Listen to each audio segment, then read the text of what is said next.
The views and opinions of the host and guests are their own and do not necessarily reflect the position of the management and staff of Guardian Network.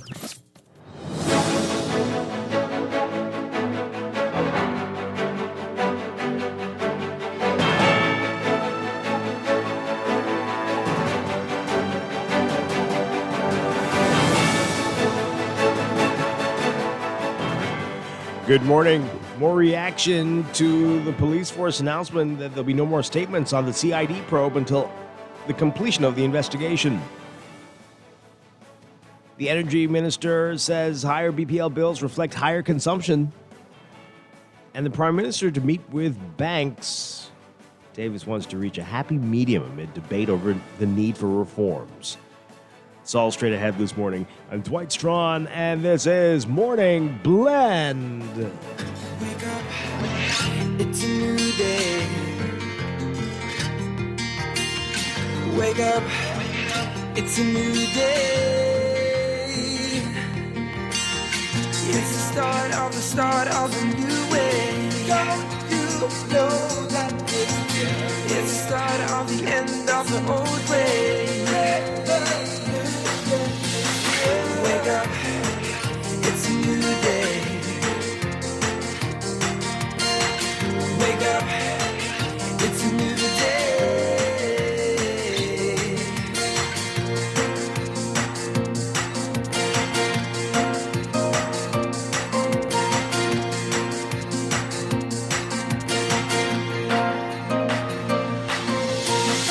Wake up, it's a new. Good morning again, Bahamas. It is Friday, August 23rd, 2024. This is Morning Blend on Guardian Radio 96.9. Again, I'm Dwight Strachan.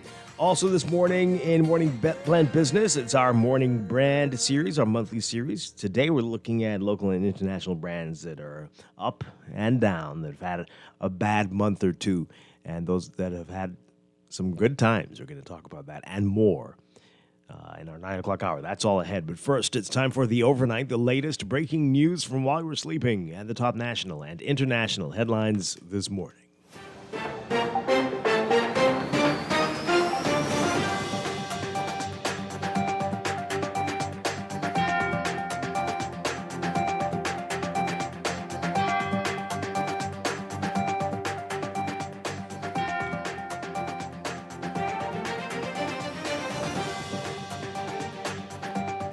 In the overnight, as we told you yesterday, as we were getting off the air, Commissioner of Police Clayton Fernandez says that the Royal Bahamas Police Force will not make any more public statements about the investigation into allegations sparked from explosive audio recordings that led to the head of the Criminal Investigation Department being placed on leave. This comes as questions remain about the status of the investigation and the whereabouts of special investigators from the United Kingdom who were due to arrive in the Bahamas on August 14th to assist with the probe. Those investigators did not come to the country as planned, and police have not said when they will arrive. Fernandez saying in the statement, quote, "It is announced for general public information that upon advice and in order not to compromise the investigation into the voice notes with regard to the former head of the Criminal Investigation Department, there will be no further public statements about the investigation until the investigation is complete, except to confirm from time to time that the investigation is still ongoing. The public is assured that the investigation is proceeding with integrity and dispatch." In a separate statement yesterday, Minister of National Security Wayne Monroe said he took note of Fernandez's announcement and deferred to the judgment of the police. Monroe saying, quote, "I am mindful of the judicial condemnation of my predecessor in the former administration, and Dr. Dwayne Sands, the current chairman of the F&M, who was then Minister of Health, in line with the clear articulation of the proper function of the executive government in matters of this nature, I defer to the judgment of the Royal Bahamas Police Force in exercising their constitutional function." Monroe was making a reference to the corruption case that has been brought against former Senator Frank Smith under the Minutes administration. Smith was acquitted, and the chief magistrate decried the egregious conduct of then-ministers Sands and National Security Minister Marvin Dames in their interaction with the complainant. In his statement yesterday, Monroe reiterated confidence in the police force's security and intelligence branch's ability, competence, and professionalism to conduct this investigation with probity, and expedition. Well, in an interview with the National Guardian yesterday, Sands called Fernandez's latest remarks an about-face from earlier statements on the matter. He referenced a statement the commissioner issued on August 7th, which provided an update on the investigation. According to Fernandez, part of the police's commitment to transparency and accountability, that statement also provided details about the expected arrival of the UK investigators and noted that the police force had forwarded files in relation to the case to the UK's National Crime Agency to aid in the investigation. Sands saying, quote, "It's against the backdrop of his words that we find this 180-degree about-face interesting when the public is now informed that there will be no further updates." Minister of Energy and Transport, JoBeth Colby-Davis, addressing concerns many BPL customers have about higher bills despite the government's promise that as of July, they will begin to see lower bills. The minister pointed to increased usage by customers given the summer period. She advised consumers to look carefully at their bills and see their consumption as illustrated in some charts on the bill. She says, quote, "Many of them, consumers, when they were presented me with their bills, I directed them to look because it would show that usually in the months when it's cooler, your usage would be much lower, and so you would generally see a lower bill. And in the months when it's much hotter, because we're burning a lot more air conditioning, it works a lot harder because it's hotter." The expectation by many BPL customers, though, that they would actually see lower bills, notwithstanding consumption, came after a declaration from Colby-Davis in Parliament in March that lower bills were on the way. At the time, she said consumers can expect a reduction in electricity bills by July and greater improvement in reliability by the end of the year. Prime Minister Philip Davis will meet with stakeholders to determine a happy medium on the need for reform in the commercial banking sector. That's according to Acting Press Secretary Keishla Adderley. She said Davis wants to neutralize any conflicts that may have come up in the debate.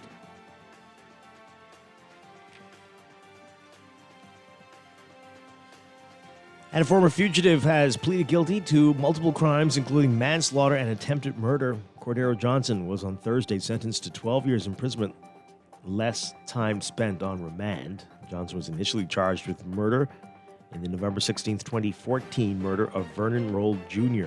He pleaded guilty to the reduced charge of manslaughter as part of a plea deal, according to the prosecutor. On the date in question, Johnson and a man identified as Wolf picked up Roll on the pretext that they were going to a party.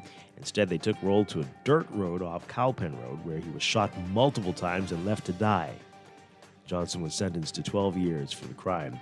While on bail for Roll's murder, Johnson attempted to kill Perron Bain and robbed him of a red Dodge Durango. On the March 3rd, 2015, while driving along Cowpen Road, Bain saw Johnson, who asked him for a ride. Johnson and another man got into the back seat. Upon reaching the intersection of Cowpen Road and Fire Trail Road, Bain heard a gun cock. When he looked back, he saw Johnson holding a gun. In fear for his life, Bain fled the vehicle as Johnson pursued him while shooting. Bain was shot in the arm. While shooting at Bain, Johnson also shot a 2014 Kia Sportage that was occupied by Vanessa Kemp Nottage and her infant daughter. Bain's SUV was later found burned to the ground in South Beach. Johnson was not arrested and charged in relation to those crimes until September 2022, when he was deported from Jamaica. He pleaded guilty to attempted murder, armed robbery, possession of a firearm with intent to endanger life, and arson. He was sentenced to 12 years for attempted murder, 6 years for armed robbery, 5 years for arson, and 10 years for possession of a firearm with intent to endanger life. The sentences will be served at the same time, and Johnson will receive credit for time spent on remand.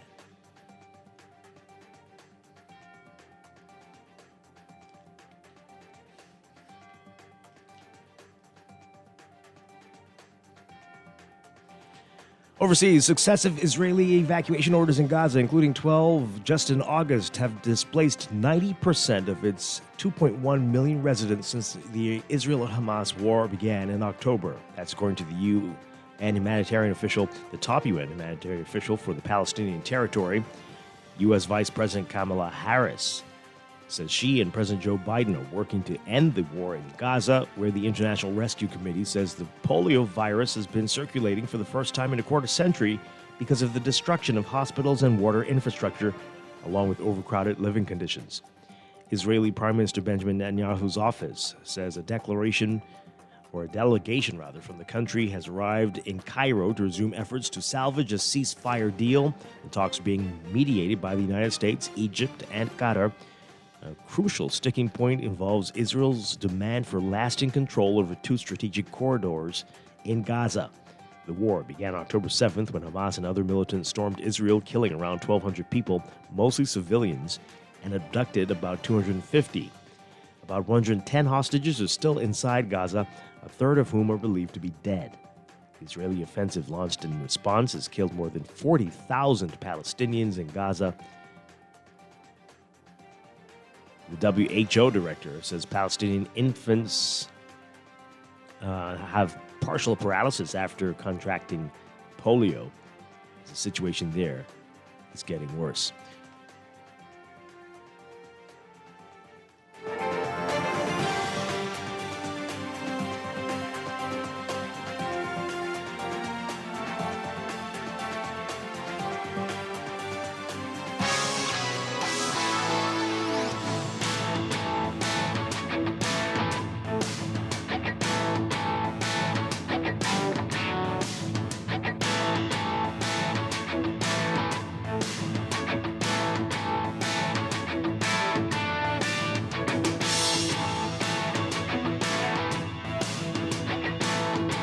In sports, Timothy Munnings and Mike Armbruster making the most of their quarter-mile runs, both advancing Thursday to the semifinals of the men's 400 meters in their respective age groups of the World Masters Athletics Championships in Sweden.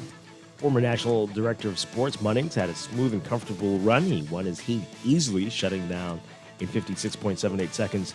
Munnings is the fourth fastest qualifier for the semifinals of the men's 55 to 59 400 meters. That's set for today. Should have just wrapped up, by the way. Munnings will run out of the lane 7. Munnings goes into today's semifinal heat with the fastest seat time in the field. You can read more about how this is shaping up in today's Guardian Sports section. And the Bombers' most dynamic baseball player is nearing a return with the sport's biggest brand in the midst of what is his best season to date. Bahamian professional baseball player Jazrato Jazz Chisholm Jr. set for return to the New York Yankees. According to manager Aaron Boone, Chisholm has started at center field and third base for the Yankees, but has settled on the latter, starting 13 games in a row there before getting injured in August 12th against the Chicago White Sox. With the Yankees, again, Jazz having a great run. You can read about it in today's Guardian Sports section. That's sports, and that's the overnight. Time for your first look at weather.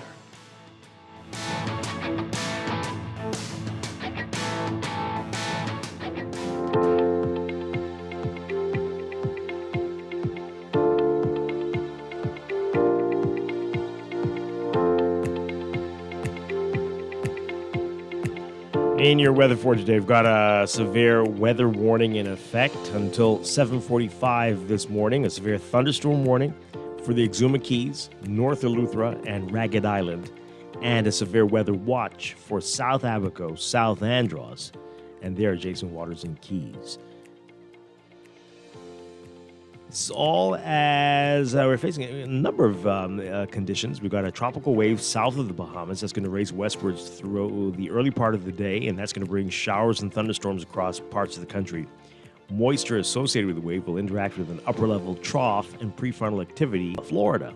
And this combination is going to cause bouts of heavy showers and severe thunderstorms across the northern Bahamas beginning this afternoon into late Saturday, as high pressure quickly builds across the country throughout the weekend and becomes the dominant weather feature into early next week.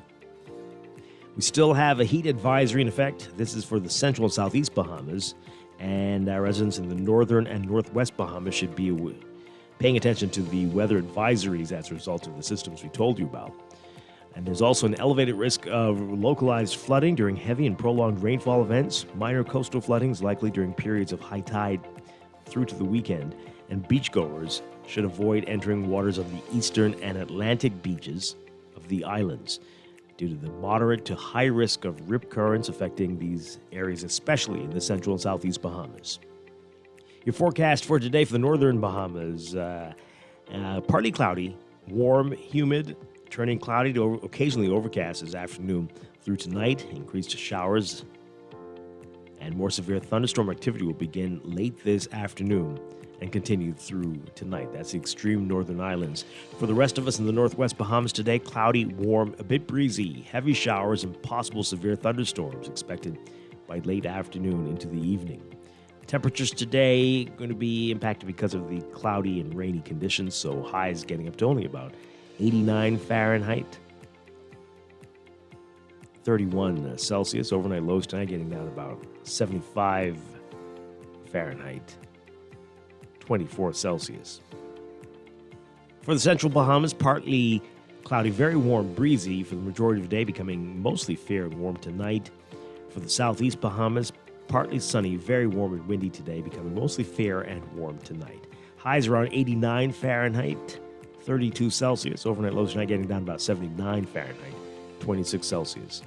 Heat index will still be a factor for the central and southeast Bahamas, and it'll make you feel like it's up to 102 degrees Fahrenheit, 39 Celsius.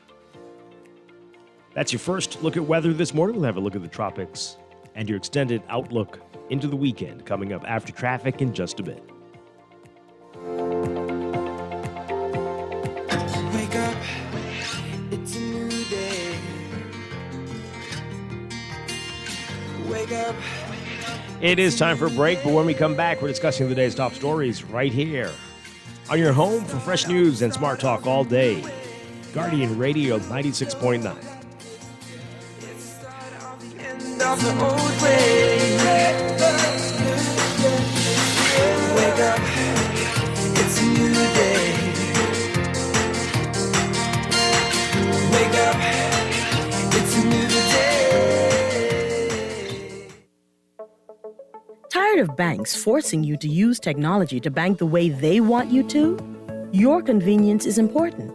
So no matter what your banking needs, Commonwealth Bank's friendly staff are always available in branch for that personal one-on-one service. But when you choose technology, our online and mobile banking app offers you state-of-the-art functionality. The choice is yours. Commonwealth Bank. Bank the way you want. Wishing for some extra cash this summer? Enter Esso's Summer Wins promotion. Esso is giving you the chance to win 3 incredible cash prizes: $2,000, $2,500, and the grandest prize of them all, $5,000. To enter, simply fuel up with $25 or more, write your contact information on the back of your receipt, and you'll be eligible to win. 10 lucky customers will also have a chance to participate in convenience store sweepstakes. Promotion ends September 29th, 2024. Terms and conditions apply. Like and follow Sol Petroleum on Facebook for more details. Looking to elevate your gadget game, or are tech troubles simply slowing you down? Escape to a Worlds and Computers, your go-to store for the latest cutting-edge tech. Whether you need to upgrade your life with the best from Apple and Windows, or your device needs a little TLC, the Custom Computers destination for unbeatable expertise and quality repairs. With 2 convenient locations, there's a Custom Computers near you on Patton Street in Palmdale and Caves Village, or call 396-1100. Now let me see now. 326 EPIC. Hello? This Epic battery. I hear you're selling tires now on Wolf Road too. Praise the Lord. It's about time. I live Fox Hill and Fire Trail. It's too far. That ain't all. They open Monday to Friday, 7 a.m. to 7 p.m. On Sunday and holiday, 8 a.m. to 4 p.m. My brother Sam, he's a hacker, and he could go right there and get fixed up. Call us at 326 EPIC. We ship also to the Family Island.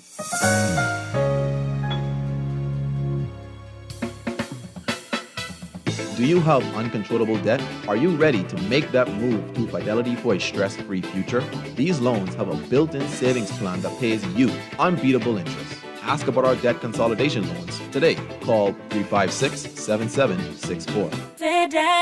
Fidelity, we're good for you. Wake up, it's a new day. Wake up, it's a new day. It's the start of a new way. Don't you know that it's the start of the end of the old way? Wake up, it's a new day. Wake up, it's a new day. Welcome back to Morning Blend here on Guardian Radio 96.9. We are streaming live on GuardianTalkRadio.com and on the Guardian Radio app for smart devices. We're also on your televisions on Cable Bahamas Channel 969 and BTC Flow Channel 612. You can tweet us at Morning Blend 969 or Facebook.com/Morning Blend 969.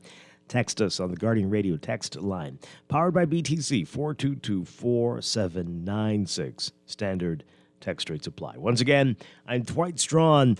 Coming up this morning in business, Morning Blend Business, we're going to be doing our monthly Morning Brand series. And today we're looking at a number of issues, including local and international brands that are up and brands that are down. They've ones that have had some good couple of months, some good PR, some good public relations, advertising, things are going well. Their image is working, all that kind of stuff. And those who've really had a rough time. So I want to hear from you on some of those as well. We're going to get into that with Rory and Dean this morning. That's all ahead. But right now, there's a lot to talk about in the news.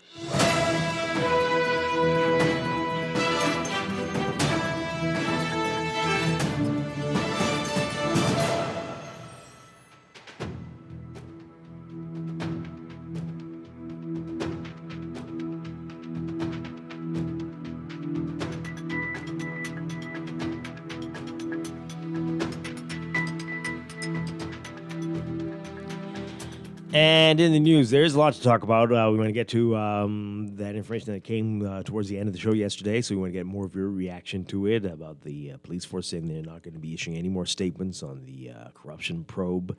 And lots of people yesterday and the day before messaging us about their bills and how much higher they were for the month of July than before. And they were expecting, based on what was said from the energy minister and the prime minister, that things would start to look a little bit better.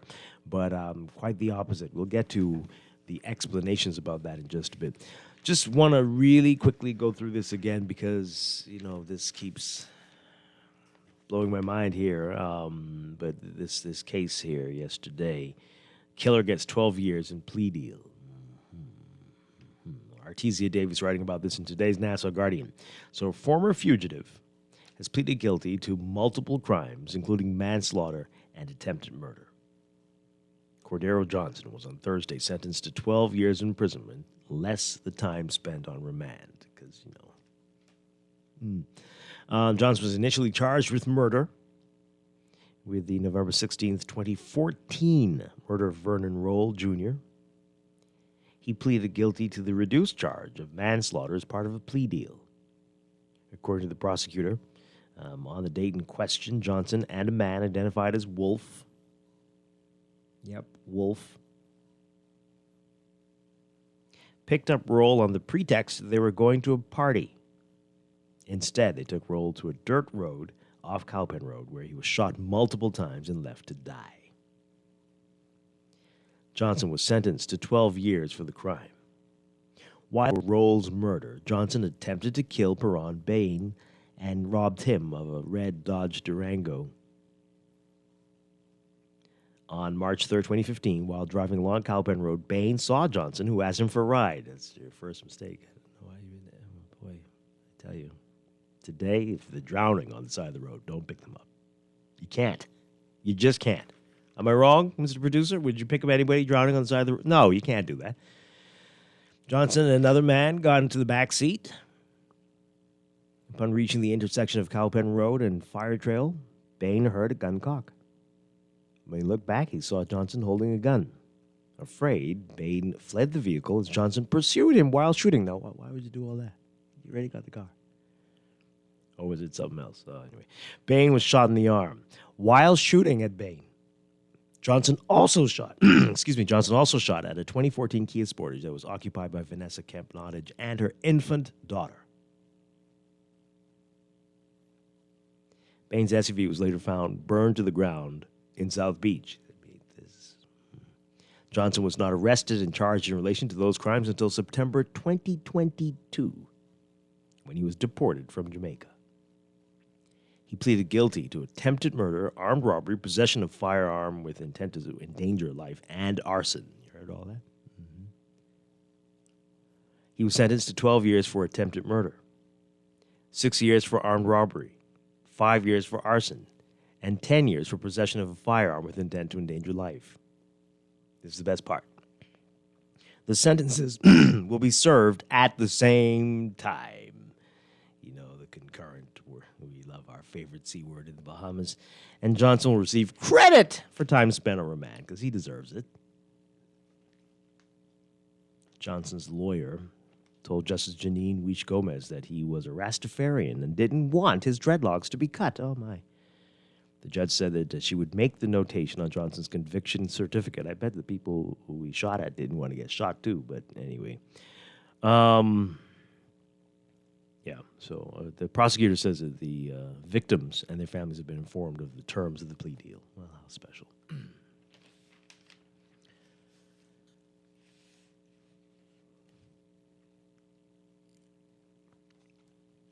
Am I the only person bothered by these things?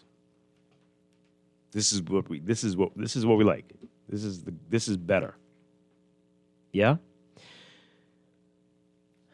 Give me a call if you agree with this. Don't care, whatever. 323-6232.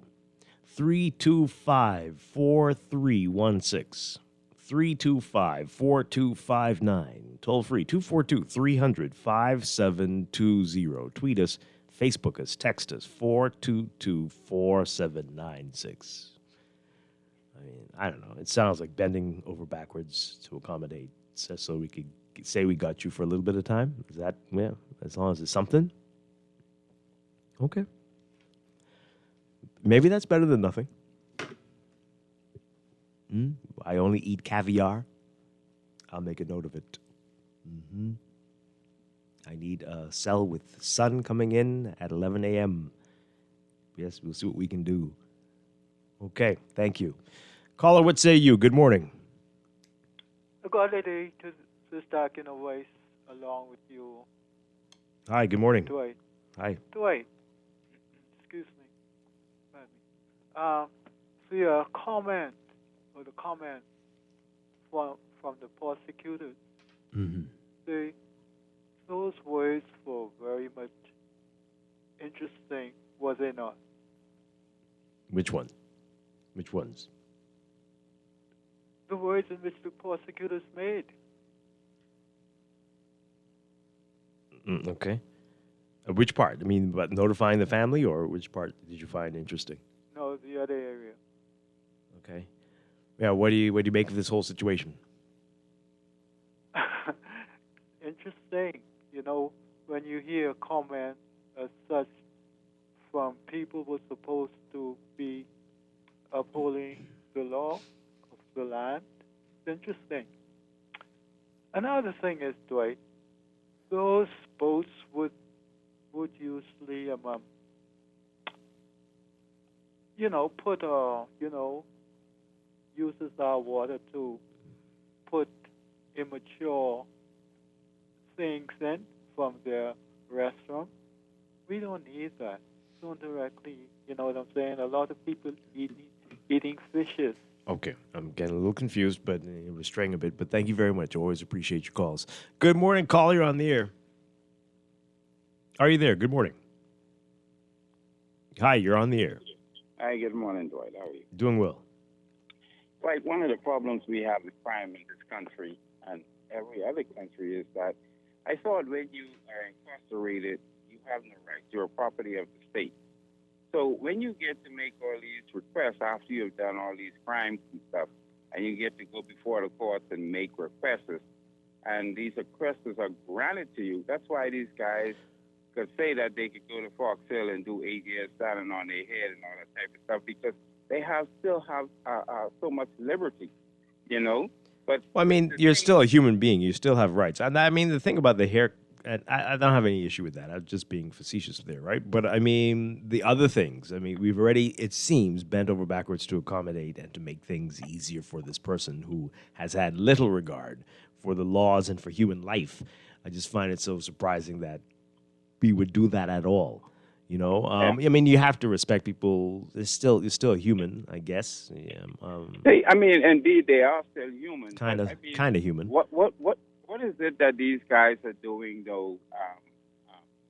When you're incarcerated to the point that wants to reform you, what measures does it take for you to reform these guys and everything? I mean, because it seems to be a joke to them. They do a crime. They go in, they do the time, and they come out and do it again. I mean, there's no real reform. You know what I'm saying? I hear you. A lot of this isn't making all right, most of it. Yeah. Thank you very much. Appreciate it. Oh, boy. I mean, seriously, what would have happened if they weren't concurrent? Would that have been a major challenge?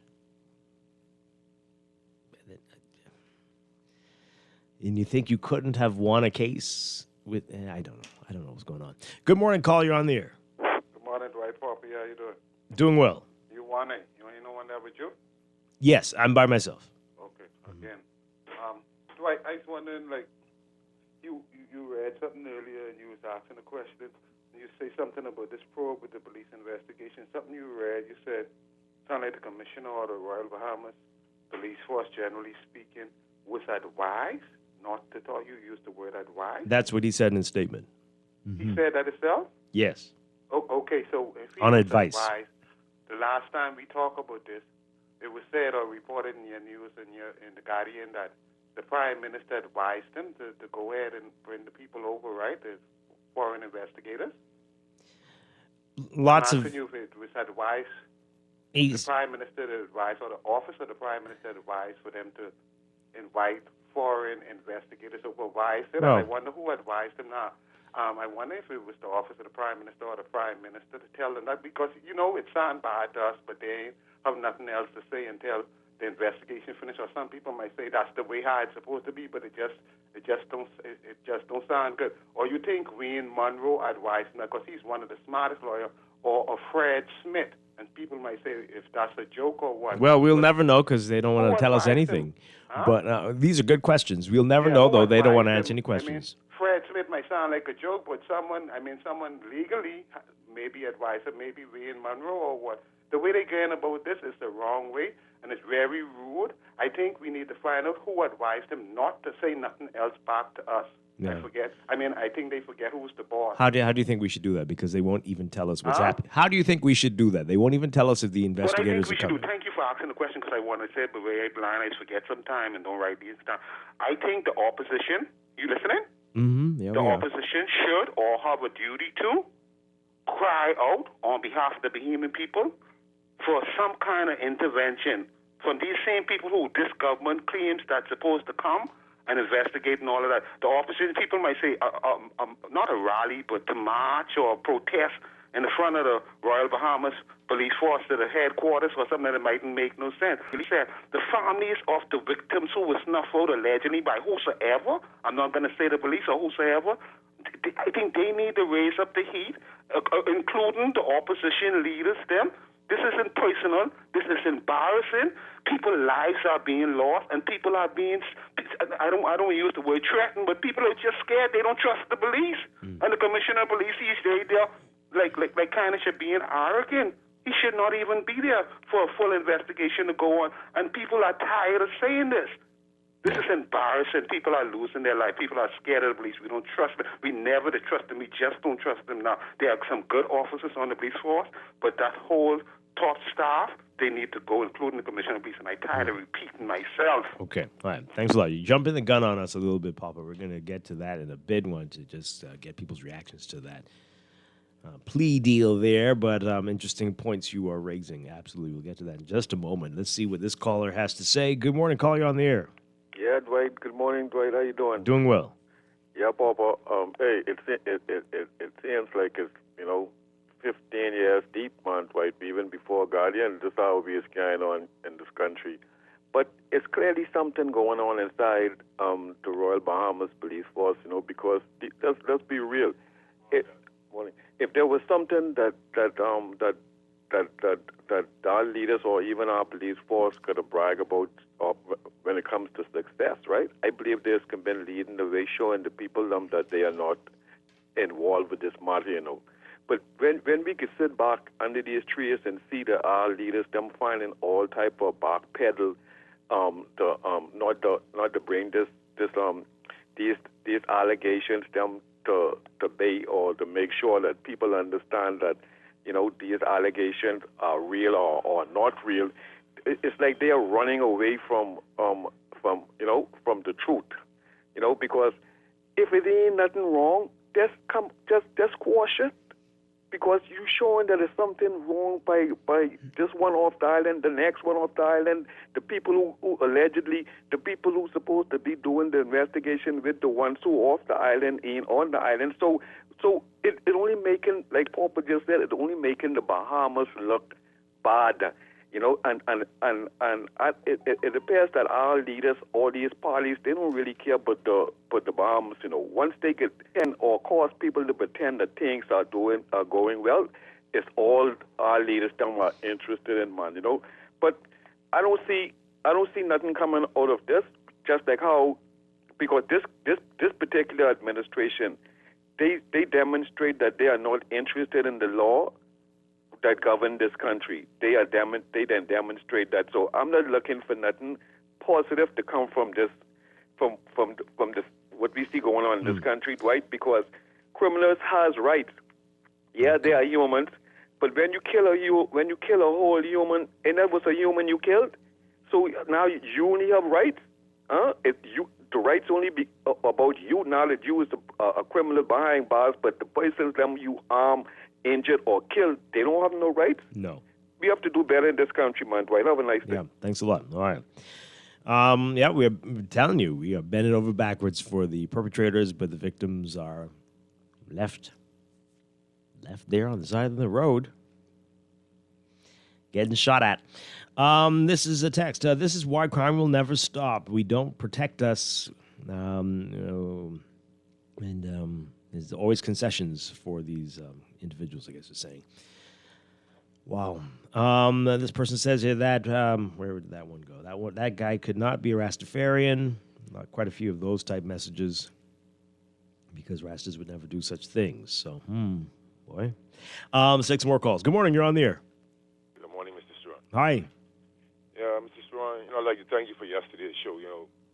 Don't be frightened because you're enlightened. It is what it is. We are a weak, pathetic nation, Mr. Strachan.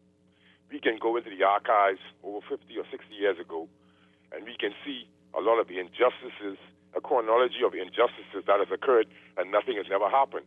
Now, there is no statute of limitation for taking somebody's life when it relates to civilian. But like I said, we can document a chronology of injustices and forgetfulness by our Royal Bahamas Police Force. Now, firstly, I would like to thank the officers who paupers the blind one pauper, right? And, with the incident the other day in Centerville that you had read where a guy was attempting to use his ATM card at Island Luck and ran out of luck where some guys in a vehicle jumped on him and whatever, and the black Jeep, I'm glad that the Jeeps are black, right? They was there right in time, right? But I'm angry that they didn't shoot and kill the scumbag who seem to think that they can make a living from just robbing and thieving, and it's very frightening, and citizens don't have a buffers doing against them. And it seems the infallible almighty police force who are allowed to self-govern and self-authorize themselves for decades, right? Corrupt officers and the nefarious ones, they know who they are, but they are shielded. And so when people try to intimidate you, but they get it right, if you was a law-abiding citizen, there's nothing you can do. And so as it relates to me, like one time ago, they would have you believe that even in the States now, there's a law passing in the States where recreational use, the police will stop criminalizing everybody that smokes a giant weed. We have people riding around here in wolf and sheep clothing doing a lot more malicious activity than smoking a joint, okay? And what happens is it's sickening for me because, people have died, and people have lied, and people have cried. So what I'm saying is, when will we get together like C.A. Newey? I couldn't call yesterday. C.A. Newey raised a very important point. When will we cohese together? You know, if we don't come together like a spider web, and society is being designed to teach individualism. I don't care how educated nobody is, but I know what's between my little hairs over the years. And that's our problem. We hate to listen to people who are not pundits, and this will be our downfall because automatically, Dwight, when knowledge stops, is where common sense kicks in. So you have to have the ability to separate truth from lie. Don't care even if it's a story or if it's a factual, you understand, whether it's a factual scenario. And we are being duped out of our minds. As is the real, and I agree with you with the statement that was issued, right? But, the chips ain't never fall where they may because we have people looking out for one another. And so I would like to congratulate the officers who rescued a young man from maybe being shot and killed for his own money. And so even incidents like officers doing things like that, they're the type of things we must highlight. The officers should be promoted. They should be, you know what I mean? Like they should be given some type of reward. If that was me, I would end up with a personal relationship with these officers. Okay. That's the things I'm looking for, Dwight. We need John law to uphold the rule of law. You see me? Not no infallibility here. In the States, you have police doing all type of things. And why is it that over here we have, even COVID, nobody died from the vaccination? The police never do nothing wrong, right? What kind of world are we living in when we see the chronology of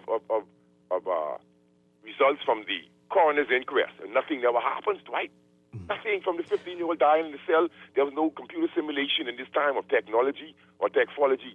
We are doomed.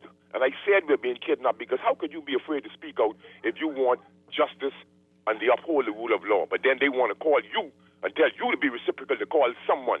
Man, I can't be doing that because I don't know who these people are riding around these wolf and sheep clothing. We have some real sheep riding around in the car, but obviously we have a lot of wolf and sheep clothing. And we are a part of the problem because we are not acknowledging it, and especially the high society, people who live up in ivory towers. That's all they're doing. But right, listen, it is obvious. Corruption in the police force is irreparable. I don't care what nobody say, okay? Now, they have to show the public that they can repair and damage, and maybe problem may be correct if they bring in foreign entities to oversee certain things, but certain people, because as I see it right now, it's just a revolving door of nothing else. I don't know who on vacation, or I don't know who ain't around, but I know the Beeman people are being treated that they are clowns. Give thanks, Dwight. I'm too vexed to even talk. Yeah, that's a lot. Okay, thank you very much there. So we've the two different stories have all come together, unfortunately, but hey. Let's get to some text messages, and then we'll take a break and get back to the calls. This person says, hey, Dwight, we have an ongoing investigation into an allegation that a senior police officer, possibly other officers, a defense lawyer, and criminals are working together to affect the prosecution of cases. It puts the entire system under question. This is why it's so important that the commissioner recuse himself. The resignation of the senior team would be good, and international independent team of criminal forensic investigators need to take over this case. Wow. This person says here, oh, wow.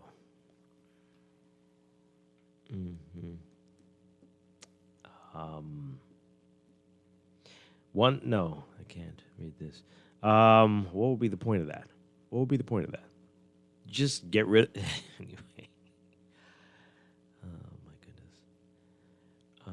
So this texter is basically saying that we should explore how to secede. Now, who's we? And what does that mean? Why would you do that? Because of some a few lousy politicians and political parties? Because of that? It's much simpler to deal with them than to do that. We have one country, and we need to keep it together, but we can do things a whole lot differently. We do not need to be afraid to do things differently. And do not be afraid to remove the things that are causing you problems. This person says here, why do we change the names of these institutions like Foxhill Prison and, I don't know what this word is. When they come out, they are the same person. Well, as long as you know, don't mind the name. People change their names all the time. They are the same person underneath. Let's take one more call, and then we're going to go to the break. Good morning, caller. You're on the air. Thank you for taking my call, Dwight. Good morning. Hi. I don't know when the judiciary is going to get it, but it might be their behavior that's fueling this crime wave, because when you can commit 7 crimes, criminal acts, and you get to serve them all concurrently, I don't feel good if I'm a family of the victim. And I might just be coming after you. And just, as soon as you come out or probably before. Oh. So maybe the judiciary need to look at the fact that they might be the reason why people are being murdered, because they are, hopefully, that they want them to come out of prison so they can commit a crime again, and then more money is collected by the courts. I stand with that reasoning, right, because it went all the way back to colonial days. What's your take? I hear you. Okay, thanks a lot. I don't think it's going to be the majority of people who want to get that type of revenge, but you're right. They obviously do not care much about the families of the victims. Very few seem to. And we are sending some very bad messages to people all around. Yeah, we're going to squeeze this call in? Okay, good morning, caller. You're on the air. Are you there? No. All right, let's go to the break, and then we will come back with more on this and more on other topics on this Friday, including what the energy minister is saying about your high bills that were double or triple what they were the month before. Well, the explanation that JoBeth Colby Davis is giving. That's all ahead on this Friday morning. This is Morning Blend on Guardian Radio 96.9. Stay with us.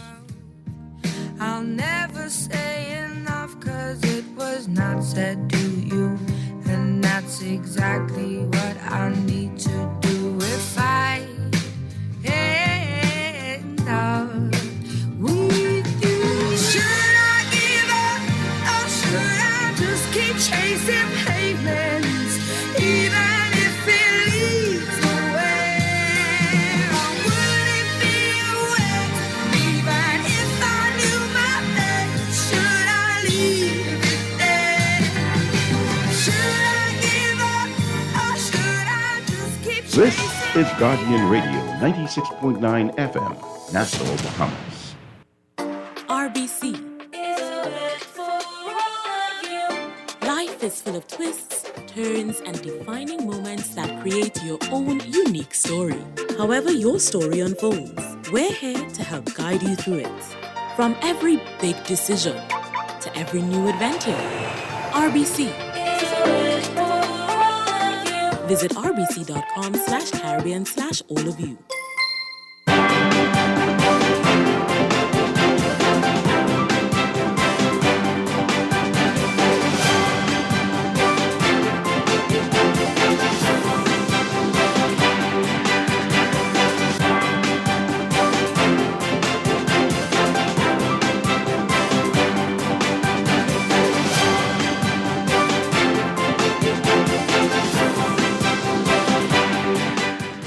.45, time for your first good traffic for the morning, brought to you by RBC. Find your loan solution with RBC.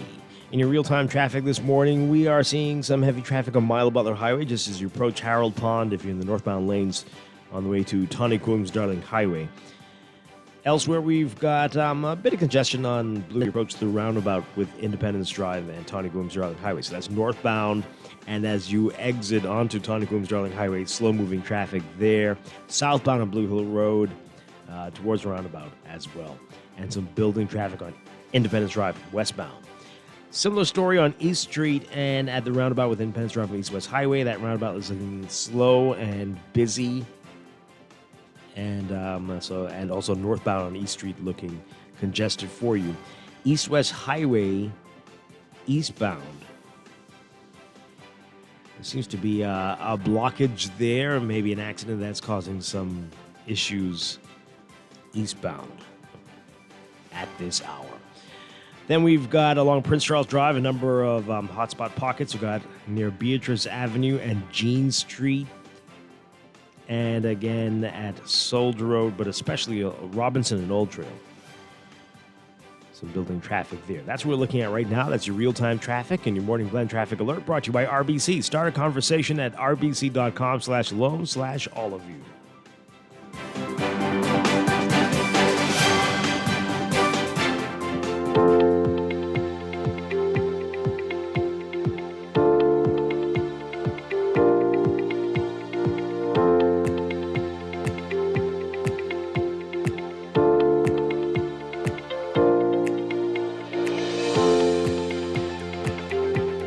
7:47 the time, and time for another check of your weather. We've had a severe weather warning, in fact, just expired about 7:45. A thunderstorm warning for Exuma, the Exuma Keys, and North Eleuthera and Ragged Island, and a severe weather watch in effect for South Apico, South Andros as well. We've got a lot going on, and that's what's contributing to this.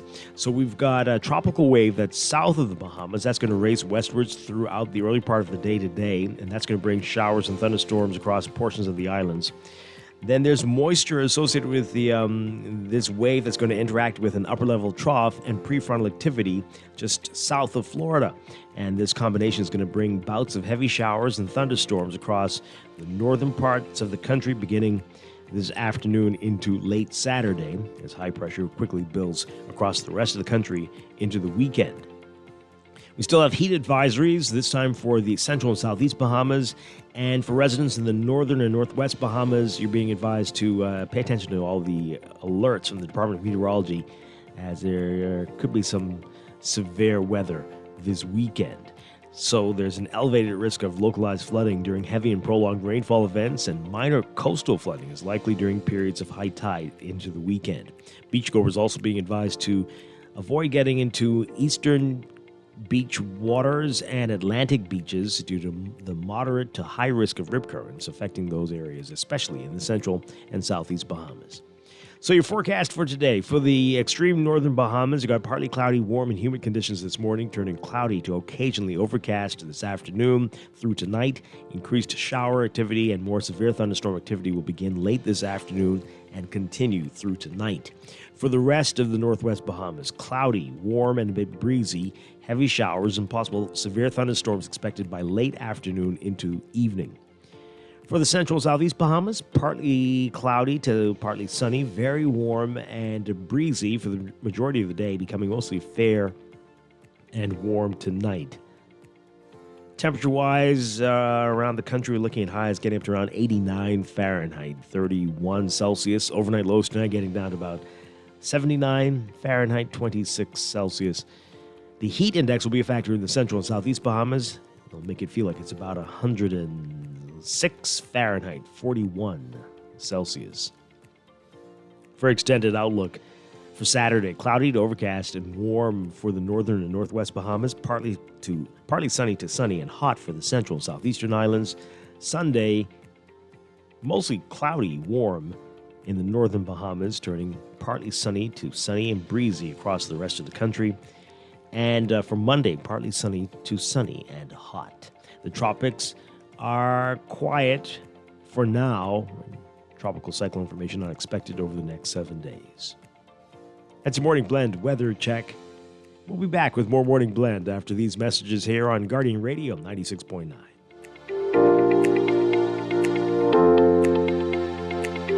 Living with a neurological condition shouldn't define you. At Cleveland Clinic in Florida, we do whatever it takes to make life better today, brighter tomorrow. From epilepsy management to specialized spine care and brain tumor surgery, we're delivering world-class neurology care for the day-to-day, for the days you live for every care in the world. Visit clevelandclinicflorida.org/Caribbean. Est-ce que vous connaissez ou fait j'aime sida? Pas gen aucune raison pour ça. Tesla gratis et li confidentiel. Ou capable faire Tesla gratis dans n'importe côté ça yo m'appelle cité là.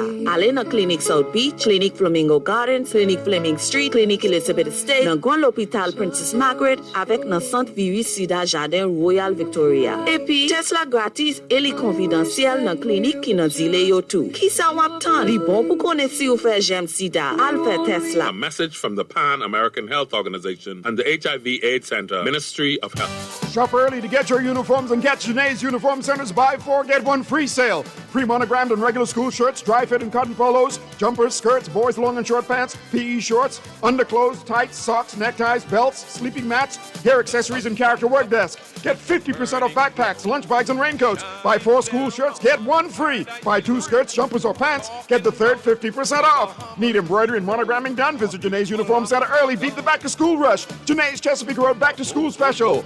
Restrictions apply. Tell them.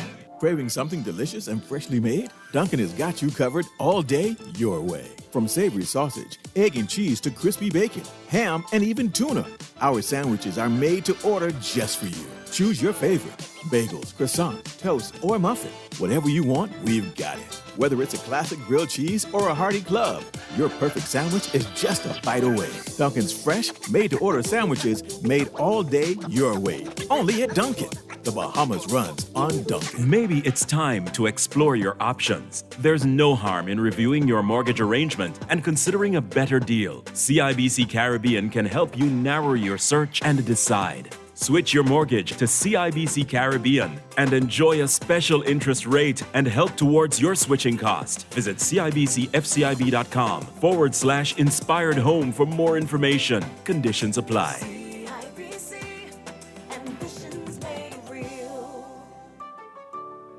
Your health just got brighter with Lamp Insured. Sign up for Doctors Hospital's Lamp Insurance Supplement Plan and enjoy copay waivers and complete access with no upfront ER or inpatient collections. Only $30 per month. Visit doctorshosp.com/lamp to sign up. 242-822-1009.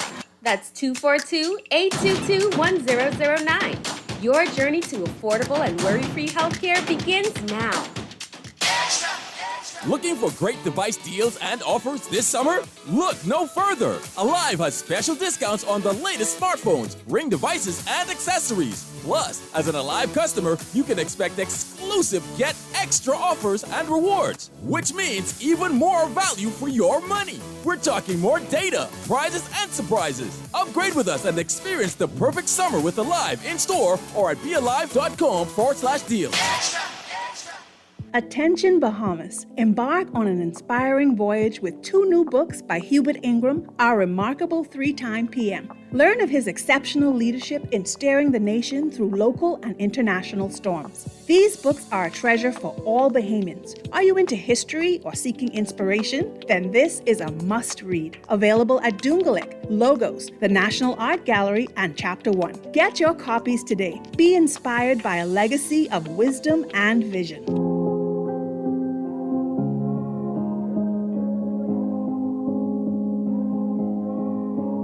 We are searchlights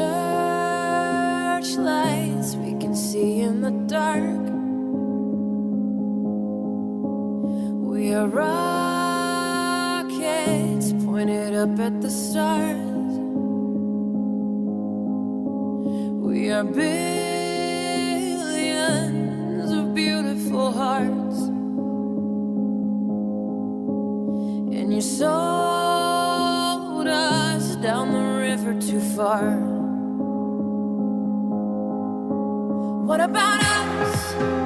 What about all the times you said you had the answers? What about us? What about all the broken happy ever afters? What about us? What about all the plans that ended in disaster? What about love? What about trust? What about We are back with Morning Blend on Guardian Radio 96.9. Dwight Strachan with you on the Friday morning. We're going to get to BPL and boy, I tell you. So yeah, Energy Minister JoBeth Colby Davis talking about why your bills were higher this month. But there's also another story in here saying expect outages today. So this is going to be great. This is going to be quite a day. And this texter in Eleuthera, Dwight, my power just went off while listening to you on 96.9. It's a regular thing on Eleuthera these days. Oh, boy. Oh, boy. Well, that's rough. That's rough. All right, so we're back to the story, though. We're dealing with two things. So your reaction to the police force saying they're not going to issue any more statements on the investigation. They're not going to answer any questions. They're just going to tell you when it's over, essentially. Mm-hmm. And we read a court story, a plea deal that was like the plea deal of all plea deals. So, yeah, we're getting a reaction to that before we go to the news. This person says, there are plea deals for people if you don't have sufficient evidence, I would assume. But and they're saying some other things. I don't know what this is that you're saying. But, yeah, It would be good if we could hear from the AG's office, the Director of Prosecutions, what's your criteria for plea deals? Because we're thinking you have tons of evidence. You got witnesses. You got what are you doing? Why do you have to do this? You really don't think you could win this case? The people are alive. They saw who did this to them. Seriously? Why would you do this? Not right? I don't know. Just let us know so we could all be on the same side. Like, oh, okay, that makes sense. You don't have enough room in the prison. You think this one will be old and feeble when he gets out. What's the reason why you would do this? And why concurrently? We still need to understand this. Why can't they be consecutively? What is wrong with that? Why not? Just want some answers. And nobody's talking to us. Nobody's answering these questions.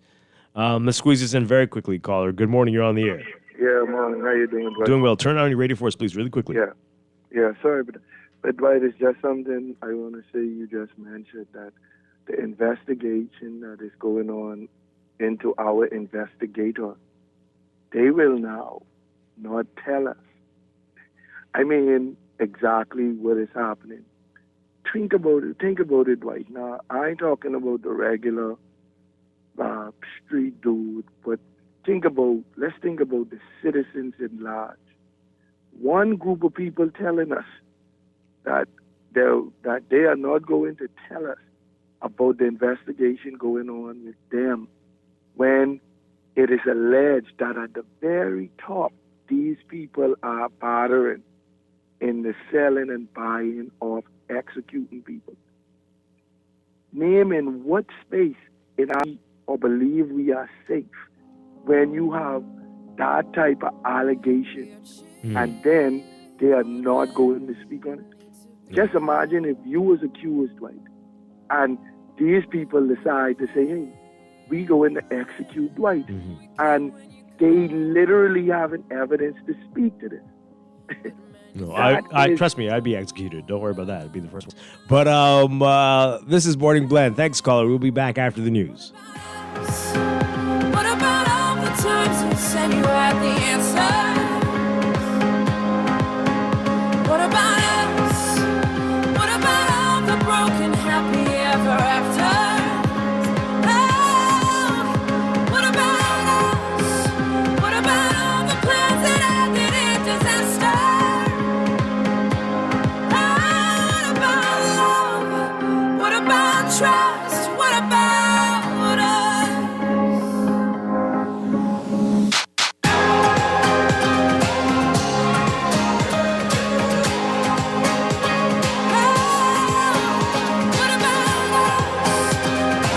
This is Guardian Radio, 96.9 FM, Nassau, Bahamas.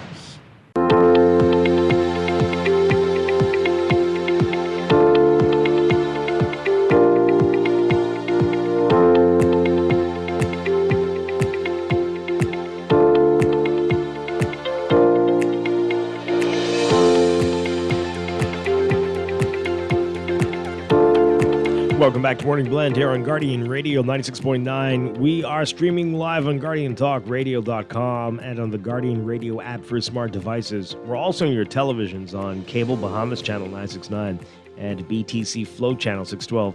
You can tweet us at Morning Blend 969 or Facebook.com/Morning Blend 969. Text us 422-4796. Standard text rates apply. And now, day 24, time for another check of your weather for today, brought to you by Sherwin-Williams Paints. All right, so the weather warnings have been extended. The thunderstorm warning remains in effect for Ragged Island and the Ragged Island chain, Exuma and the Keys, and Central and South Eleuthera, along with their adjacent waters. That's a thunderstorm warning.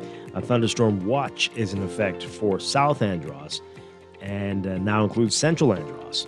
And a weather warning, severe weather warnings in effect for South. Well, that has been canceled for South Africa. That one has been canceled. These are now in effect until 9:45 this morning. So we've been telling you what this is all about. There's a lot going on in our weather.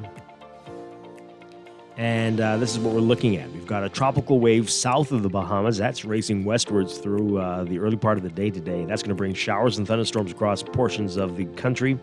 Moisture associated with this wave will interact with an upper-level trough and prefrontal activity south of Florida. And that combination is going to cause bouts of heavy showers and severe thunderstorms across the northern parts of the country beginning this afternoon into late Saturday, as high pressure quickly builds across the rest of the country throughout the weekend into early next week. We've got a number of warnings and advisories, heat advisories in effect for the central southeast Bahamas, and residents in the northern and northwest Bahamas should be alert for severe weather throughout the day today. There's also an elevated risk of localized flooding during heavy and prolonged rainfall events, and minor coastal flooding is also possible. Beachgoers in the central and southeast Bahamas should avoid entering waters on eastern shorelines or Atlantic beaches. Here's your forecast for today for the northern Bahamas, extreme northern Bahamas. We're looking at partly cloudy, warm, and humid conditions, turning cloudy to occasionally overcast this afternoon through tonight. Increased shower activity and more severe thunderstorm activity will begin by late this afternoon and continue into tonight. For the rest of us in the northwest Bahamas, we're looking at cloudy, warm, and breezy conditions, heavy showers, and possible severe thunderstorms by late afternoon into this evening. For the central and southeast Bahamas, cloudy to partly sunny, very warm, breezy to windy for the majority of the day, becoming mostly fair and warm tonight. Temperature-wise, look for highs in the upper 80s today, 89 Fahrenheit, 31 Celsius. Overnight lows tonight getting down to about 79 Fahrenheit, maybe even lower in the northern Bahamas as a result of all that rain. In your extended outlook for Saturday, tomorrow, cloudy to overcast and warm for the northern and northwest Bahamas, partly sunny to sunny and hot for the central and southeastern islands. Sunday, mostly cloudy and warm across the northern islands, turning partly sunny to sunny and breezy for the rest of the country. And for the start of your work week, Monday, partly sunny to sunny and hot. The tropics are quiet. Tropical cyclone formation not expected during the next 7 days. That is your morning blend weather check. Brought to you by Sherwin-Williams Paints. Sherwin-Williams Paints has got you covered for all your painting and equipment needs. Visit Sherwin-Williams Paints online or in store today.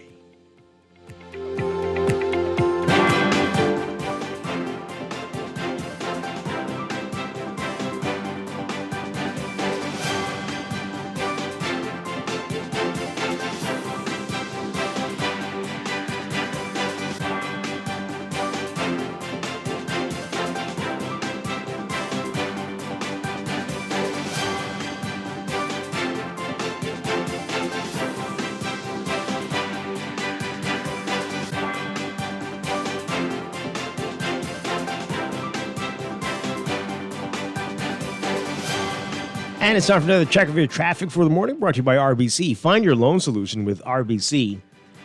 In your real-time traffic, Milo Butler Highway, your hot spot this morning. Heavy traffic for you well south of the Fire Trail roundabout, all the way up to Tonic Williams-Darling Highway roundabout if you're heading northbound. And traffic is backed up a bit along Fire Trail eastbound to that roundabout as well. A bit of congestion on the southbound side of Milo Butler Highway as you get closer to Carmichael Road. And Carmichael in the Faith Avenue area, looking a bit congested, especially eastbound, just east of that intersection. Further east on Carmichael, you're going to be seeing heavy traffic as you get closer to Blue Hill Road. Some slow-moving traffic there, and Blue Hill Road's busy north of Soldier Road on the way to Independence Drive and the roundabout there. Robinson between Old Trail and East-West Highway Marathon, slow-moving traffic as you approach that major intersection. East-West Highway on the northbound side also approaching Marathon, slow-moving there. But elsewhere, not much to talk about so far this morning. That's what we're seeing in your real-time traffic, and that's your Morning Blend Traffic Alert, brought to you by RBC. Start a conversation at rbc.com/loan/all of you.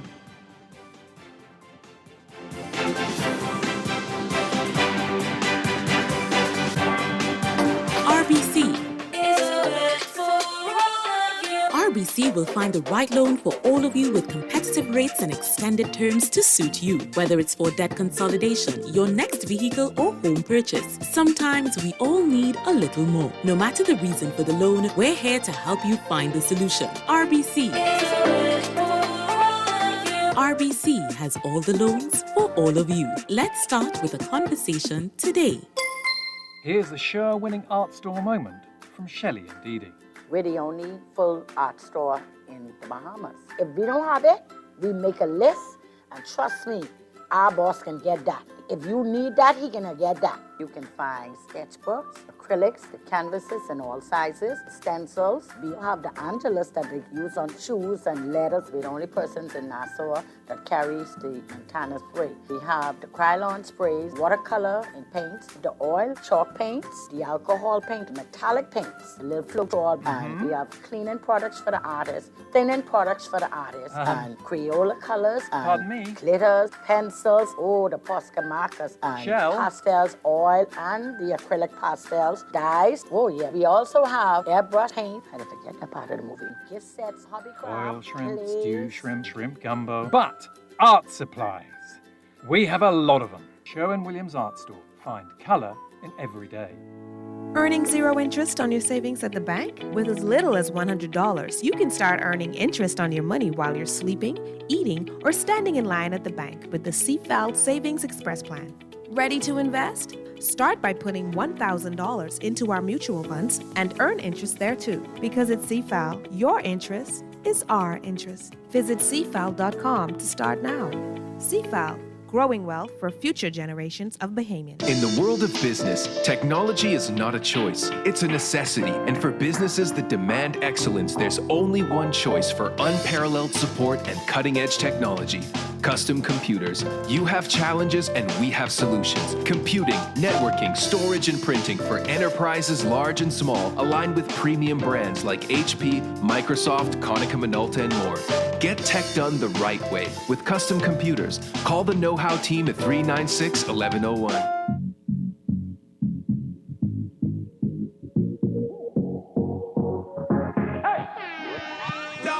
So I'm flying back to the island, so let's go.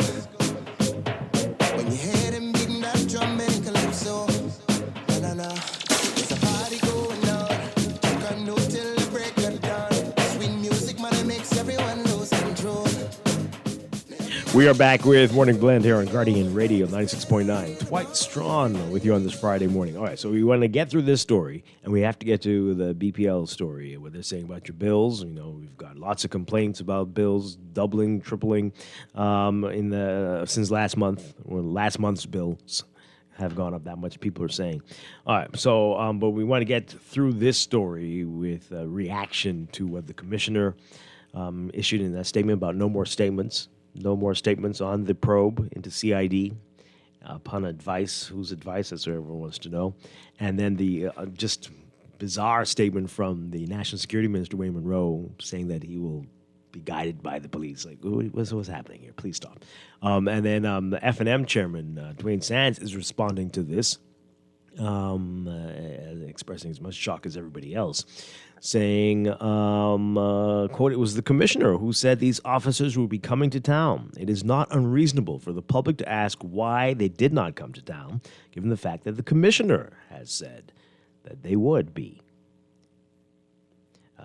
Sands went on to say, quote, something has clearly changed. No less than the Prime Minister himself spoke to this matter.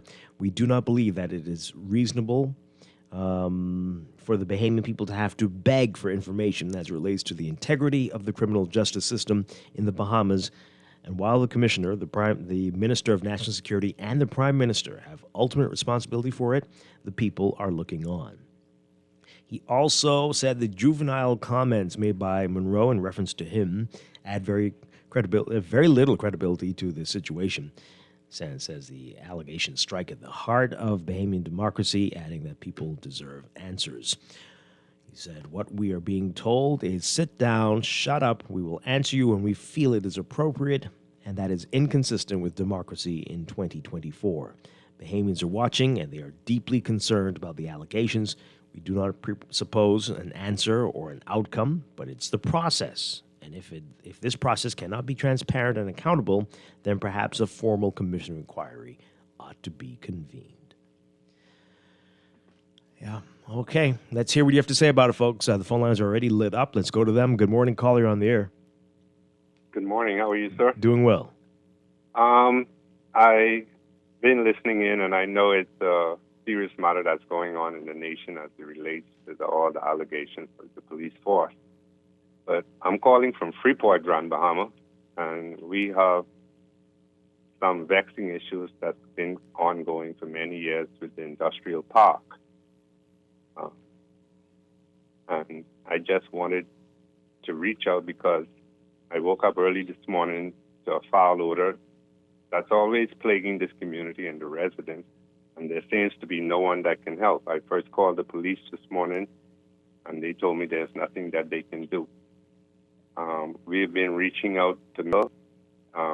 He's been in the area saying he was going to do something. I've reached out to Ms. Kim Pratt. As a matter of fact, while I'm on the phone right now, I'm still at home waiting for representatives from Buckeye to come and address the issue. And they never show up. And we just need some help. I don't want to consume too much of your time, but this is a matter that is really vexing, and we're losing a lot of residents. It's like genocide going on down here. They're emitting H2S into the air, and people are just dying at a rapid rate in this community. For many years, for decades, we haven't gotten any assistance. They've relocated all the schools in this area, a different area, and the residents are still here. Wow. And there's no help from no one. So I called the police this morning, and they gave me your number, and I'm calling out. The what now? This is a Buckeye facility. Who gave you what? The police? The police, yeah, they gave me this number to tell me to try and reach out because you may be the only people that can help us. But we don't have no voice. There's no one to reach out and help us in this community. Wow. Okay. Stay on the line. Let me get the producer to get your number. Okay. Thank you very much. That's a prank. You think the police did that intentionally? I don't. That's very strange. Well.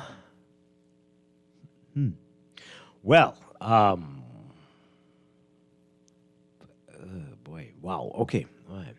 We've been hearing things like that for a long time. I noticed he didn't mention the Port Authority. So some things they're responsible for, but others. Okay. This is a messed up situation, folks. Messed up. What's going on? And the police did what? This is it. Anyway, let's take another call. And let's focus, people. Let's focus. Good morning, caller. You are on the air. Hi, good morning. You're on the air. Yes, good morning, Dwight. How are you doing? Doing well. Johnson. Hi. I just hope that person is listening, and they can give me a call at 825-9700. Dwight, I'm very familiar with what he's saying in that particular community, but not that particular community. I've said this on your show, too, for a number of years, concerning the environmental aspect of Grand Bahama. And I've fought for that particular community for well over 15 years. But what happens is that as soon as you go into the community, politics enters the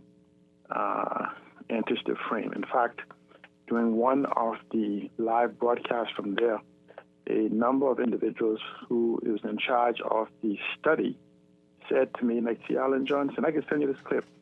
See, Alan Johnson, you need to stop. We have the studies that you've been talking about for the last decade, and you're not going to get it. It is hidden.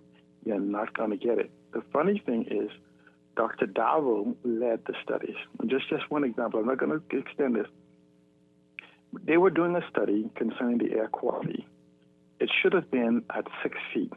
What they did is they put it at 11 feet to do the test, and then they say the test shows a negative. So it wasn't at the right height. And there's a host of different things, and it goes back to the actual, if you read Lyndon Pinland's speech, he talks about this contamination that has existed for decades.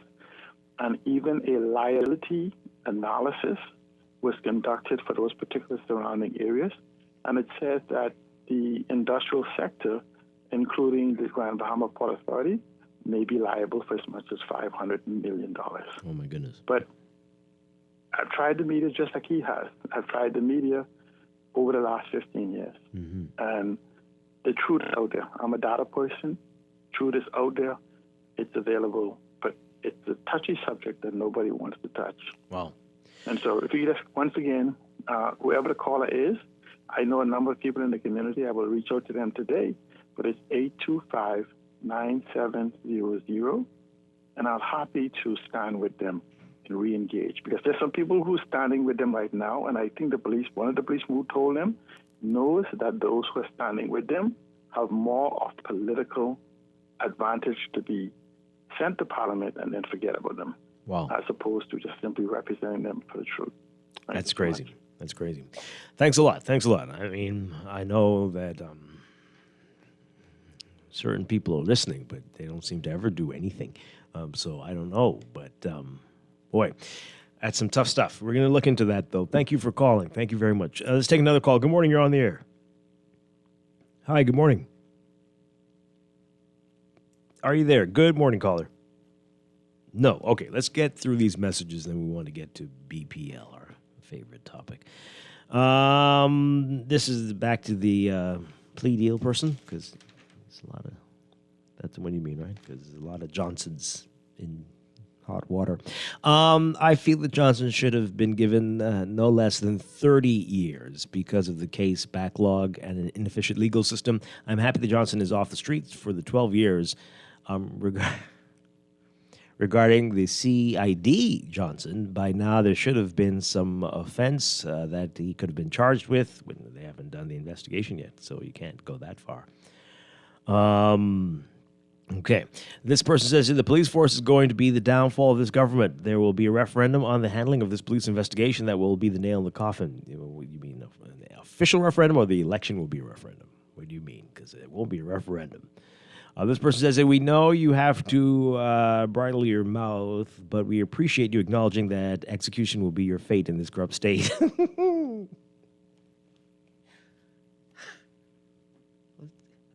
Thank you for that text. I mean, you know, this could be perceived as a threat, but thank you for that. But yes, you know what I mean, right? If anything, like, that's how it works in the world. This gonna need to double up on the therapy. And I leave here. This is a text. Man, they are covering this all up. They are compromised from the top to the middle and to the bottom. Wow. What's the story on the big fight down at CID a few weeks back? The what? The who? We need a commission of inquiry appointed by the GG. By the what now? What's happening? See, this is the problem. Anyway, this person says, I have a suggestion. Get Inland Revenue's goon squad to go into the banks with automatic rifles and demand the records for expenses incurred at now closed branches for the 3 years prior to the closure. They should make the appearance on government payday for maximum strongman terror. Okay. All right. And then they get into the energy thing. We'll come back to your text. The police say only Dwight could help them. Boy, Nassau can't be a real place. So definitely the whole country cannot be. Why? Maybe they just wanted people to hear him. Maybe that's what they're saying. We encourage the police to call in, too, to talk about what they're enduring. You could call in, tell us what's happening, you know, who you see or don't see around doing investigations. Call in. This person says, just know that the police are kicking people out of their homes and apartments without court orders. Now okay, this is getting crazy. Dwight, who is the MP for the area who talked about and did the 5 F&M represent when they were in power? Something's missing there, but I think we know what you're trying to say. Okay, so it's getting crazier. Let's get to BPL. You heard it all week long. People messaging saying that bills jumped from 200 to 700, 300 to 900, 500 to 1,200, and up, and people getting billed who are dead, and all manner of craziness going on. And they're like, what is happening? You promised that beginning in July the bills would go down. Well, the energy minister says they were higher because y'all were using more electricity. I mean, what could get simpler than that? Take a listen to this report from our Jared Higgs.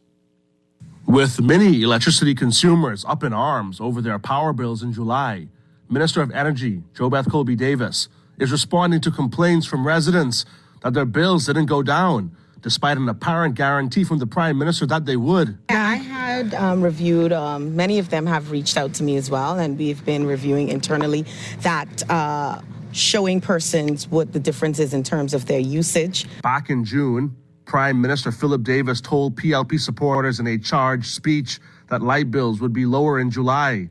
However, many consumers posted bills that were higher than the previous month. Later, Davis walked back his statement, saying that if more power was used, then bills would be higher. Speaking to reporters today at a tour of a solar energy project at C.H. Reeves Junior High, the energy minister told reporters consumers would need to wait for cooler months for those lower bills. If you're able to look at the bill, you would see some bars that are on the left side, I believe, of the bill. And those bars show your usage and your consumption for 12 months intervals at a time. Many of them, when they were presenting me with their bills, I directed them to look at the bars because it would show that usually in the months when it's cooler, your usage would be much lower, and so you would generally see a lower bill. And in the months when it's much hotter, because we're burning a lot more air condition, it works a little bit harder because it is hotter, so it takes a lot of time for it to cool down. The usage we've seen increase tremendously, some of them double. The government recently unveiled the plan for the future of BPL, which includes the 25-year deal it is entering into with Pike Corporation via its Bahamian management firm Island Grid Solutions for the management and upgrade of New Providence's transmission and distribution network. The official opposition, BPL unions, and some members of the public have expressed concerns about the plan. But government officials say the plan is the key to solving the country's electricity woes, which at its worst leads to blackouts and load shedding. And while the energy minister says lower bills will really come in cooler months, she says she did see an example of somebody using more power, but paying a lower bill last month. In some cases, while the usage was higher, I had one person that reached out to me. Their usage was about $16.42 in June, I believe, and their bill was about $7.20. And in July, it was $19.78, and their bill was $7.06. And so you have those cases where you see you used more, but you didn't pay as much as you would have paid in the past. And so we're still working on gradually decreasing the cost of electricity for persons, but we're also working on how we could begin to speak more about consumption, usage, and energy conservation so that we can have a partnership with our consumers and maybe a redesigning of our bills so it's a bit clearer of what persons are using monthly so that we could all have a wider conversation on that. Reporting for the Guardian News Network, I'm Jared Higgs. Okay. Yeah. Well, so I have my bill in front of me, and so there's not quite something. Of course, my bill won't be what everybody sees, but no. My consumption is actually down compared to last year. It tells me that right there. There's the arrow pointing down, 10.3% down from last year. Well, my bill is higher than it was last year. And the biggest part of this bill, my consumption, of course, we got that free $20 off, for the up to 200. What's that? Lights are flickering. Did the power go off somewhere? The power probably went off somewhere. Our lights just flickered. Oh, boy. Up to 200 kilowatt hours, zero, because we got, and that worked out to be about $20 off. But my consumption was about $116. But the big part of the bill, $207.69, all for fuel. All for fuel. So that's what's killing us still. Yes, people use a little more because it's hot. Yeah, sure. But the fuel surcharge is the biggest part for most people. This is insane. Let's get your reaction to all that, folks. 323-6232, 325-4316, 325-4259.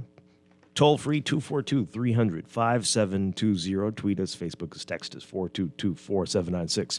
And while we're dealing with all that, trying to figure out how we're going to pay these bills, there's a story in the Tribune today.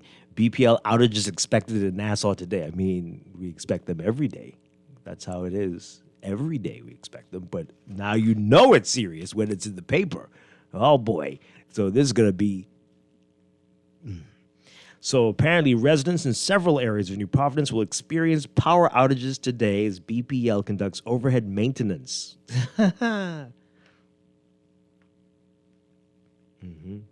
That's the new name for load shedding.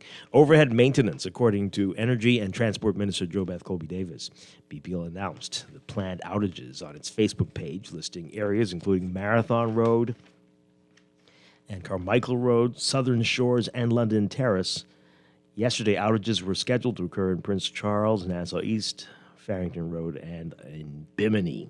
The planned outages are necessary for BPL to carry out overhead maintenance. Some areas require tree trimming, while others need equipment upgrades or line maintenance. Colby-Davis says the overhead maintenance exercise is crucial because many areas with power sources have not been maintained properly over the years. She noted concerns in the past about sparked wires or trees coming into contact with electrical wires. So that's all happening, and everyone's noticing now all over. But we had a huge contingent out here in Oaksfield of the pike trucks, giant pike trucks and pike workers, certainly not BPL workers, just lined off and up in the wires and blocking up the road while they were doing something. So this deal is finished, or where do we stand with this? Is it still in discussions, or we're already found out about it? Or what's happening here? Lots of questions, but your bills are high. You better pay them. Let's hear what you have to say. Good morning, caller. You're on the air. Good morning, Dwight. How you doing today? Doing well. Dwight, listen to this, Dwight. They say overhead maintenance, right? I've been calling Bahamas. You got to do the air quotes for that when you say it. You got to do quotation marks in the air when you say it. Overhead maintenance. Quotation marks. Yeah. Dwight, listen to this. Right where I live in Pride Estate, we got a pond here called Harold Pond. Harold Pond is supposed to be designated to be overseen by the Bahamas National Trust. When I first moved down here, we could have walked from there to the side of the road with my ducks and everything and animals out on curry dirt out to the pond. Now the pond is nearly to the road, about 5 feet from the road where I live next to my home, okay? Then there's trees growing up there. Before we could have seen the pond. Now there's trees growing up, and Bahamas National Trust, they leave them alone. It's natural growth. These trees on the way up are reaching the lamp pole wires. There's vines growing up around one of the lamp poles already reached the wires up top. This is supposed to be the maintenance by the management of Bahamas National Trust, who told us to leave the things because we had them clean one time. They told us to leave it alone. It belongs to them. And you got a coconut tree going up right where the lamp pole wires are. 2 sea grape trees are already up to the wires. And things are growing up as high as the lamp pole wires themselves. Now, Dwight, before I go, let me ask you this. What do you think about 2 grown men getting shot for stealing a bunch of bananas? Hello? I don't know what you want me to say. Like, listen to this. I don't think they're tough in this country. And they're getting worse for people like me who retired and a lot of people out there who just maybe living off a national insurance contribution. Okay. Wow. I don't know what just happened. Good morning. You're on the air. Hi, caller. Good morning, Dwight. It's always amazing to see when you're short of words. Yeah, it is. I'm still waiting to figure out what the expectation or the expected answer to be. I don't know. Because, I mean, yeah. But anyway, I'll think about it over the weekend. Yeah. Yeah. But with the tree trimming thing, these trees has been in contact, I should say, for lack of a better word, with these wires and lamp poles for years. And we were still getting lights. So are they trying to say now the overgrown trees are the reason for the shortage? It's critical mass. Critical mass now. I try to talk about excuses then, in other words. I'm trying to get wrap my mind around excuse for the outage they announced. Yeah. It was always causing a problem, but now it's much too thick. The leaves were, I guess. Yes, yes. Yeah. You know, and the information with the Commissioner of Police saying and giving us some more information. When I read it, my mind, what came to mind this morning when I saw it in the papers was the fact that the way he said it, it feels like because it's something about the witnesses. I believe the persons involved said they probably won't be giving statements to them if they continue to tell the public what they say. So that's how I read it. Oh, okay. That's what I got from it. Well, like in order for them to communicate with them, they have to stop telling the public what they saying. Well, that's an interesting theory. Sure. Okay. I don't know. I mean, think about it. But I mean, people weren't really asking. They weren't asking for much. Just, hey, did those guys come? Yeah, we're not asking word for word what they say. We just want to know that, one, the investigation is going on.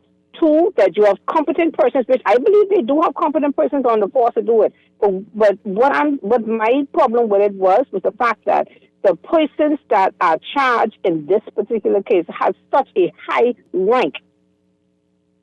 Most of the persons that you guys need to use to investigate that person is under them.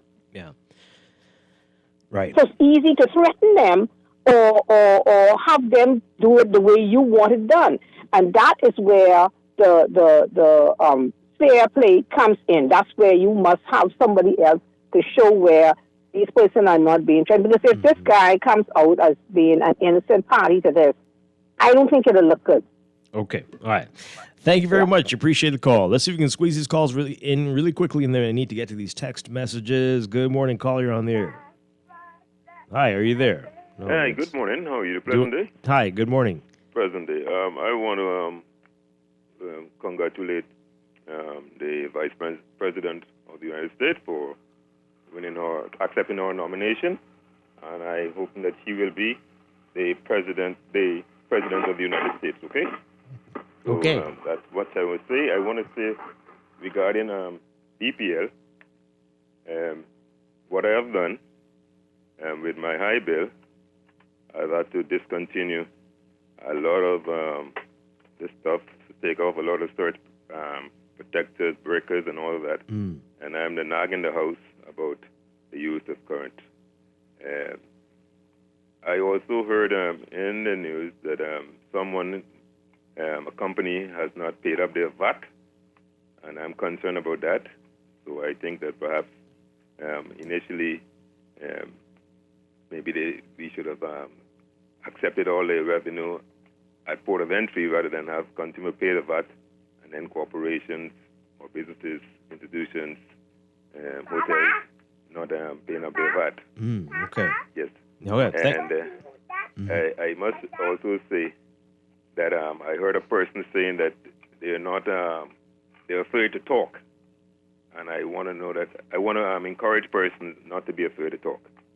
That's much I'm going to say this time. Yeah. Just speak clearly, positively, no insults, no rudeness, but let the truth be known. Okay, thank you very much. Thank you. It's scary, but I hear you. People have to speak out. All right, some messages here. This person says the minister is infuriating. Look to the left at the bars. She knows quite well the bills are being estimated, and those bars have nothing to do with actual usage. I recall being puzzled in 2022 as I saw bars going up in summer to signify usage was up 20% when I did not turn on the AC one single time because I did not want a skyrocketing bill. One light and one fan, that was all I used all year round. But magically, the bar started climbing. The ministers, y'all are too dumb to know what a graph is or to remember how to use energy. Comments are beyond frustrating. I think that's what they're trying to say there. Yeah, okay. And they're also saying we need to reach out to Org Bahamas to let us know what we can do. Okay. This person says here, regarding BPL, nothing has changed. It's been this way for years. I've gone to BPL and they have offered no solution. My bill would be double, even triple in a month. I'm only home for 2 weeks out of the month. Wow. That's crazy. This person says, in my response to Minister Colby Davis' explanation of the BPL bill, blah, blah, blah, blah, blah. Wow. Mm-hmm. And this person says, in nonsense with consumption, the average person does not have an AC unit to use. Well, I don't know about that part there. I don't know if you can say that. I mean, it's a good portion of people. But anyway, make it make sense, please. Yes, it's the fuel charge that's driving up the cost. This is totally insane. No disrespect to the minister, but if you are burning the same amount of power with your AC bill, your bill should not be higher the next month. So that means that you are guessing our bills. I think I know what you mean. It's not that clear, but I think I know what you're getting at. It's well, we all know what the time is, as people say, right? This person says here, what a bunch of hogwash from the minister. This is the text that was away a half what? Oh, this is the texter that was away for half my billing cycle in July, and I still have a higher bill than June. This is madness. I'm a law-abiding citizen. I pay all my bills on time, no arrears. I take precautions in my moving around and at my home every day to mitigate being a victim of random crime. How do I take precautions from being robbed by my own government? Hashtag no way out. Ooh. Well, I have some theories, but I don't think I can say them on the air. But yes, that's what you need to be most afraid of. Woo. Boy. Once it rains, it looks like the electricity goes out. I'm calling from a very dark place. No, it doesn't matter if it rains. It doesn't matter. It could be very sunny. The hottest day of the year, it'll rain. And it might not rain, but the power will go off. The hottest day, coldest day, wettest day, windiest day, any day, every day. That's the BPL way. And that's a rhyme. You're welcome. This person says here, let me blow your mind. Remember the list of untouchables at BPL? They still exist. Their current has been on from 2013 and never gets turned off. Meanwhile, lost peasants are being taxed to death by BPL. This person says here, Dwight, I was out of the country for 12 days in July and no one was in my home, yet my usage is higher in July compared to June when I was using my air conditioning every day. In short, they must be estimating bills. My goodness. And this text just came in false and fake hope for Bahamians in many respects. I mean, I don't know who got any hope from that because it's not true. It's not true. So I don't know if they think this is 1986 or something where people believe everything that they say. But we're not those people anymore. We know better. And you got to come better. Right? So don't do this. Don't do this. You want to squeeze these in very quickly before we go to the break? Yes. Good morning, call. You're on the air. Yes, Dwight, very simple. We have been gaslighted by this administration again. Those people who are suffering those high bills, those are the phantoms of bills of the past who are living in their house. So what we have to do, Dwight, is the only way to solve this is to withdraw your service, not by turning on your light. Because essentially the minister said, if you don't consume electricity, your light bill will be lower. Right. Yeah. And so what you do is we need to have a conversation on how individually and collectively, we could withdraw our services.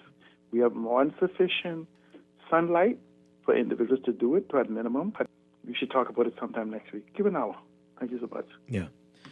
Well, I think a lot of us are already thinking about that, how to incorporate our own solar system so that we can have little to do with the thing, no matter what name they want to use or whoever's coming in to run it. Boy, let's take a break. We'll be back with Morning Blend Business after the news here on Guardian Radio 96.9.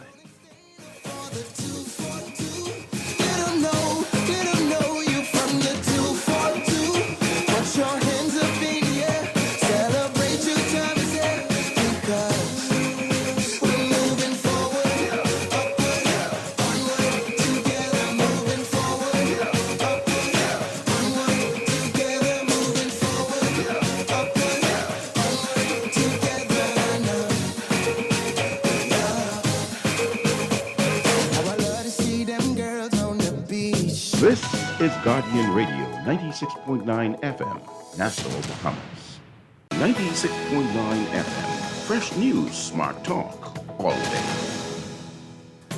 The views and opinions of the hosts and guests are their own and do not necessarily reflect the position of the management and staff of Guardian Network. Wake up, it's a new day. Wake up, it's a new day.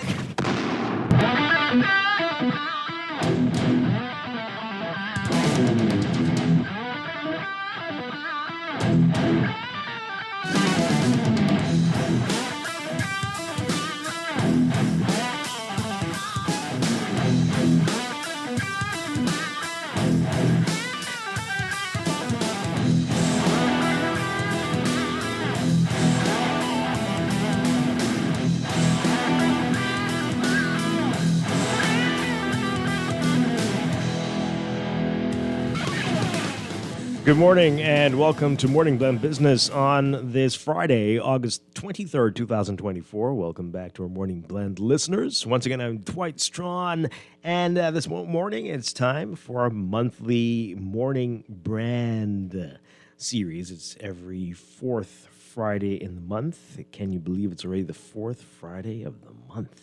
Good Lord. Morning Brand joining us as always. We're very pleased to welcome back Royanne Dean with Communications Design and Digital Solutions Agency, Onward Advisors. Royanne, happy Friday to you. Happy Friday to you. Good morning, everybody. All right, so it's been a very interesting and lots of brands all around have taken hits and some have been soaring high. And we wanted to go through a list of some of those that have been doing very well locally and internationally, and some that haven't had the best, aren't having a good summer. Let's put it like that. They're not having a good run. No. So where are we starting? I think you. So I do want to get into that. That's the segment that I've done occasionally called Brand Up, Brand Down. Mm-hmm. But I want to touch on a point in the news just now about the bank fees. Yes. Because your regular listeners will know that I had quite the adventure with banks this summer. Yes, you've been keeping us posted on that. Mm-hmm. Did we lose you? Yes. Okay, there we go. But the issue of fees will be addressed, and potentially the issue of service. I want to offer this. You know, when we spoke about this the last time I was on the show, what I mentioned was that we have a few Canadian banks here, and my opinion is that they would not be able to offer this same level of service in Canada, and that is in part because Canada has legislation and regulation that governs banking. Right, so they have what's called the Bank Act in addition to other regulations, but that provides guidance for how banks operate, you know, how their fees are, and what type of service they provide to their customers. And then there's also a financial consumer agency, which is really the regulatory body and our consumers. So I don't think that we have similar legislation here, or I don't know that we have a consumer advocacy group for financial services. But that may be something to consider, because this conversation around high fees and poor service, that really needs to be addressed, because there's, oh my gosh. Yeah. I can't even describe it, but yes, I just want to put that out there in relation to the conversations that will happen around that. Yeah, and some very good points that you're making. We have regular series with the Consumer Protection Commission, and they've said it before that there needs to be an independent body of fighting for consumer rights, and we don't have that. We need people to step forward to take this on, that's been a challenge for this country for decades, right? There's either been lone wolves out there doing something, but all alone without anybody helping, or nothing, which is what we have now. And so the Consumer Protection Commission can only do so much, apparently, and the central bank can only do so much. And as you said, in the absence of this type of legislation, we're going to be here for a long time. And another reason why we haven't talked much about the big headline in the paper today about the PM to meet with banks, because, I mean, I don't know if anybody thinks this is going to go somewhere. I don't know how confident you are with it. What do you think? Well, like I said, we don't have any legislation to really govern how that conversation goes and to ensure that there's some type of meaningful change that will be implemented. And there is no, the Consumer Protection Agency is correct. I mean, obviously, they know what they're talking about. But the Financial Consumer Agency of Canada is an independent body. Right. But that means that they will look out for, or they are mandated to look out for consumers and the level and the quality of service that they receive and the fees that they're charged, right? So we need to have some type of consumer protection, because I cannot tell you how much time I wasted over the course of the summer. Actually, I probably can, because I did track some of it. Right. Just following up on things that really should not require time, like hours and hours and hours and hours following up on changing an email address. Yeah. And, people will often tell you, we'll just shop around. If you don't like what one bank is doing, go to another one. But that isn't quite accurate. I mean, with the Clearing Banks Association, they actually are doing many things in hand. The hours are similar. They're not really trying to be all that different from each other. So I'm not sure if that is even something for the consumers out here. That's one thing, but the main the main thing is, if you leave one bank and you go to the other one, the other one's the services aren't going to be that much different. Right. I mean, really, but it is so hard to open a bank account in some cases. In most cases, I know that I think maybe local banks, it's easier and faster to open an account. But if you want to go to another Canadian bank, do you have the months to wait for the account to be open, and then more months to wait to get online? Now, are you saying that because you know this for a fact? Months? Or is it months. A number of weeks? Which is still too long. It's many number of weeks. Still too long, right? So lots of issues. It's too long. Well, I guess we could tie this into brand up, brand down. I mean, just in general, the banking sector in the Bahamas down, and definitely in the spotlight. A lot of politicians on all sides speaking about it, and of course we always hear consumers with their frustration. But you know what? I will just say though that maybe we shouldn't lump in all of the banks together. I think the experience that people have with Bahamian banks from a service perspective, I think that is different. I think so. So, say overall, if we consider that maybe more of the banks are not Bahamian, then that's one thing. If we want to generalize like that, but I will give that shout out to local banks. Mm-hmm. I hear you. And, I mean, I can say I've had some pretty good experiences with the banks I deal with as well. And they're not all Bahamian. Yeah, they're Canadian. So, I mean, it's a mixed bag. It's not bad.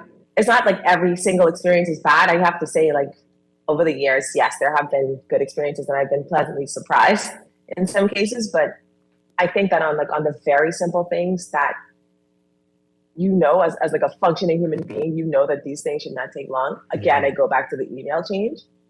Months. Yeah. Wow. All right. So let's get some reaction from our listeners to this. I know they have a lot to say about it. And again, maybe how do you feel about the Prime Minister meeting with the banks? Do you think anything's going to come out of this? 323-6232.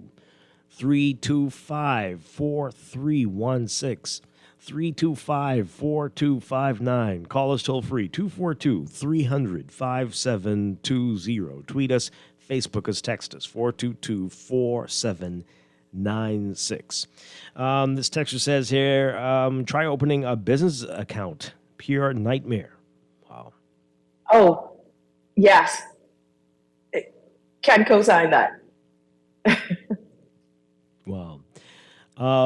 This is a totally different issue, but this person says here that this person says they conducted their own journalistic investigation. They went to a supermarket, very big supermarket chain here every week for 7 weeks, and every week the price of eggs had changed. Why? Okay. Well, I'm sure if you asked, they could tell you why, but I know that's probably frustrating. This person says here, months. Do we want to get into this? They're calling the different names. Should we do that?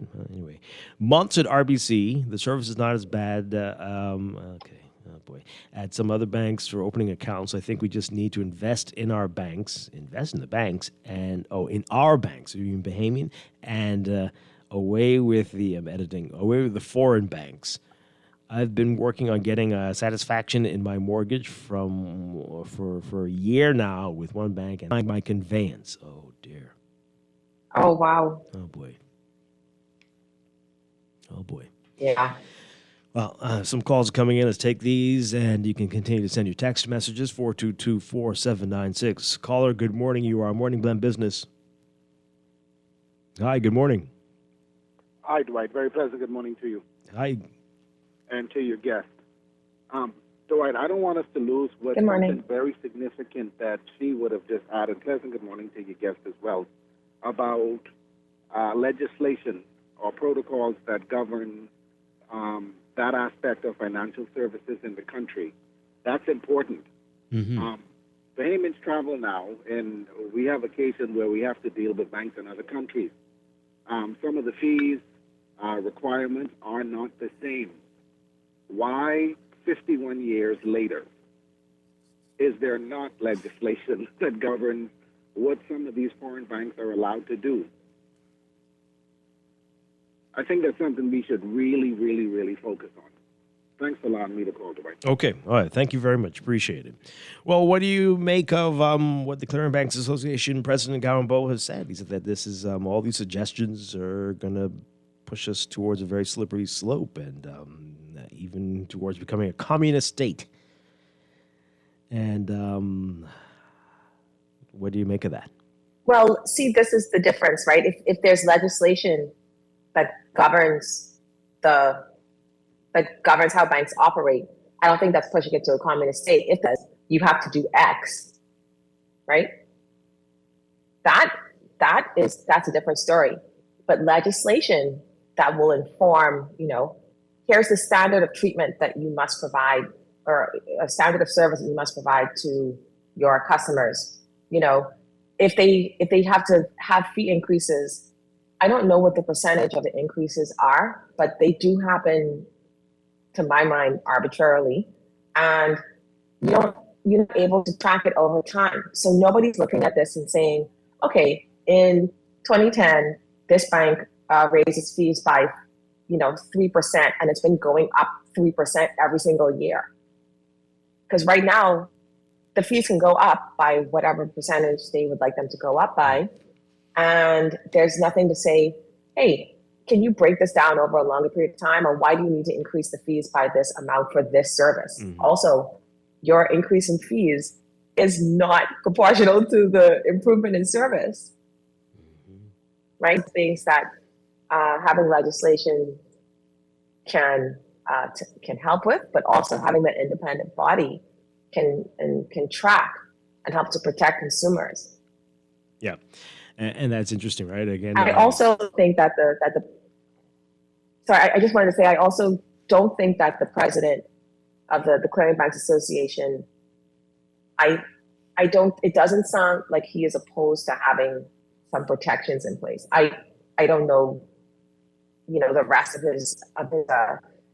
his comments, but I think having an independent body in place that is, and then can advise on when these things are happening, but also having legislation in place to guide that, I think, is the key thing. Right. Yeah. So the legislation thing, that's very interesting, because Fred Mitchell has been talking about this for many years, and he's in the cabinet, and yet here we are. Do we think that this government is minded to go in that direction? This text here, caller, we'll get to you in a second. Let me just read. We'll see. We'll see. Yeah. Right. You might get your stuff opened in the bank sooner than any change there. But yeah, this person says here, Zhivargo Lang made a good point on his show yesterday. If banks are so concerned about elevating the burden on the consumer, just remove, remove the VAT from the bank fees. So you mean the government needs to do that? But I think Royanne is onto something. Canadian banks are not allowed to just charge junk fees. So how are they allowed to get away with it here? We definitely need legislation. I don't know where this is coming from. What's your position on bank fees, and did you include this in your local government plan that you advocate for? I don't know if. Who was that a question to? That's to me. I don't know. Okay. What is this related? This is. I mean, the local government wouldn't run the bank, but and again, that's where you need your MPs, as Royanne is saying, right? You need your MPs to legislate, not to try to fix potholes. So that the consumer can not be strangled, right? But that's something totally different. You're mixing up things. What's happening? Caller, good morning. You're on the air. Dwight, good morning to your guest. Hi, good morning. Good morning. Dwight, where was Mr. Bull when the government told the pharmacies that they could only mark up their a certain type of... Why would he speak on that? What do you mean? Yeah, because he is saying that it was a communist state, that the government was dictating, enforcing its rules, right? So if he wants the government to dictate to the retail grocers as to how much they can charge on their items, how much profit they can make on certain items, and he doesn't want the government to intervene into their affairs. He didn't say all that. He just said it's a slippery slope. Be careful. It is insinuating it, Dwight. Come on, man. You're a smart person. Okay. That is what he's insinuating. What do communists do? They dictate. They say this is the law and you're going to follow it. Okay? So you don't have to be a rocket scientist to see what he's insinuating. The banks can decide that they can go upon anything whenever. Other sectors cannot. The gas stations were asking for 5 cents increase. And have they gotten it? Huh? Have they gotten the 10 cents they've asked the government even to reduce their side or to take the VAT off the gas? Mm-hmm. So the price, no. But the governments want to dictate to all other sectors, but the banks feel that they are sacrosanct. Come on, man. Come on.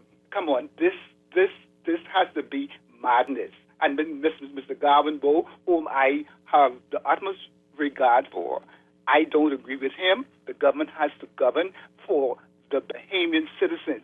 Everybody, according to Mr. Lang, the government don't want to touch the gasoline because it so-called affects so many other people. So does banking. So does banking. If you don't have a bank account, you basically can't do anything. So that affects everybody as well. This is the only country where it seems to be where regulations are not in place. Every place else, especially when there's a financial crisis, whatnot, the U.S., they step in and they put in their regulations to ensure that the consumer is protected. We need somebody to protect us. Who is going to fight for us, man? Well, thank you. Have a good day. It's got to be your elected officials, right? We need them to make it possible for this to happen. And again, we're waiting. We're waiting, even though we've been talking like this for a long time. Caller, good morning. You're on the air. Yes, pleasant good morning, Dwight. How are you? Doing well. Good morning. Okay, who's in there with you? All right, Royanne Dean is our guest for this morning brand segment. Oh, okay. Good morning, Miss Dean. How are you? Good morning. Okay. I'm well. How are you? Good. I'm holding, thank you. And good morning to the nation. I've listened to the conversation for the last couple of days, Dwight, regards to this banking thing. But, of course, it's been a conversation for perhaps the last decade in the country, but it's heating up now with one of the government's senior ministers speaking out consistently regards to it. And here's my view. As it relates to the banks, of course, their business model needs to be such that they can survive, right?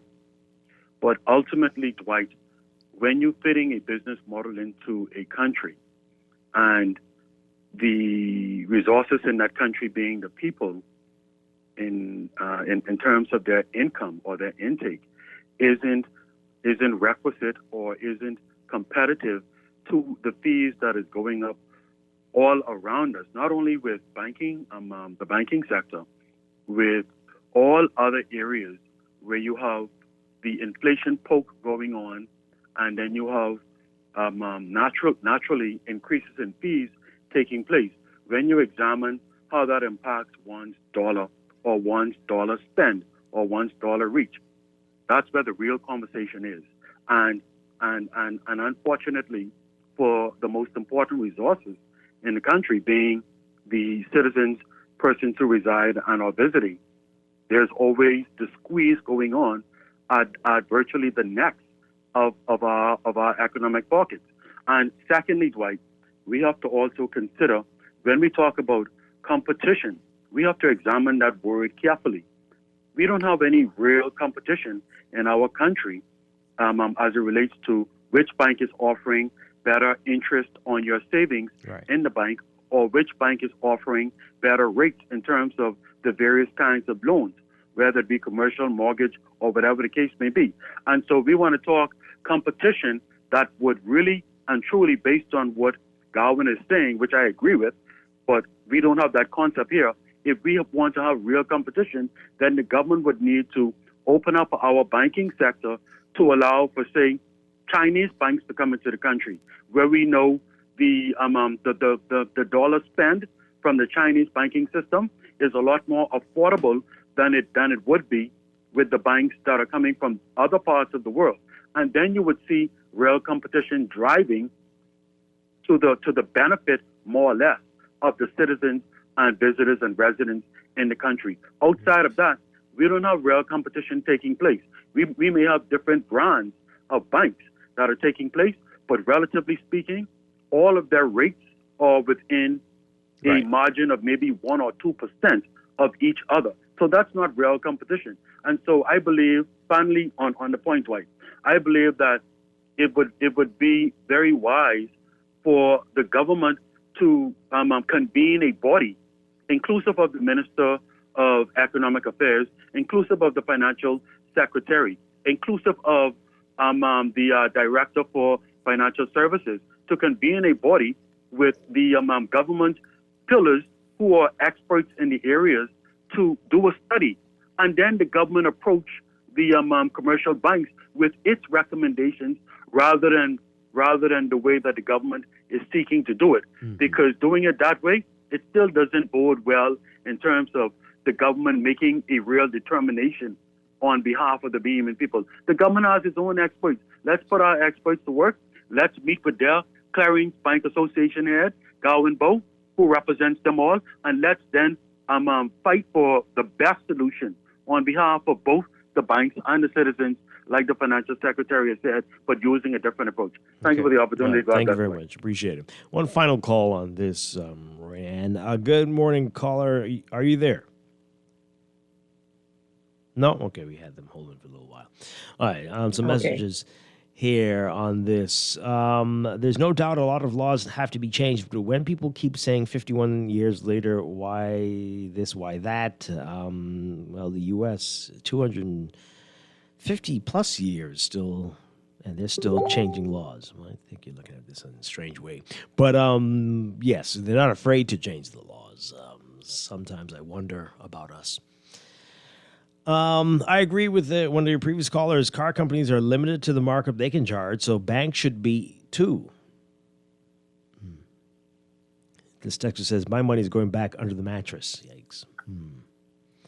Yikes. Yeah. Indeed. Oh, boy. And this person says here, I think credit unions are a much better option than banks. Banks in the Bahamas are charging us exorbitant fees, and their services are in the pits.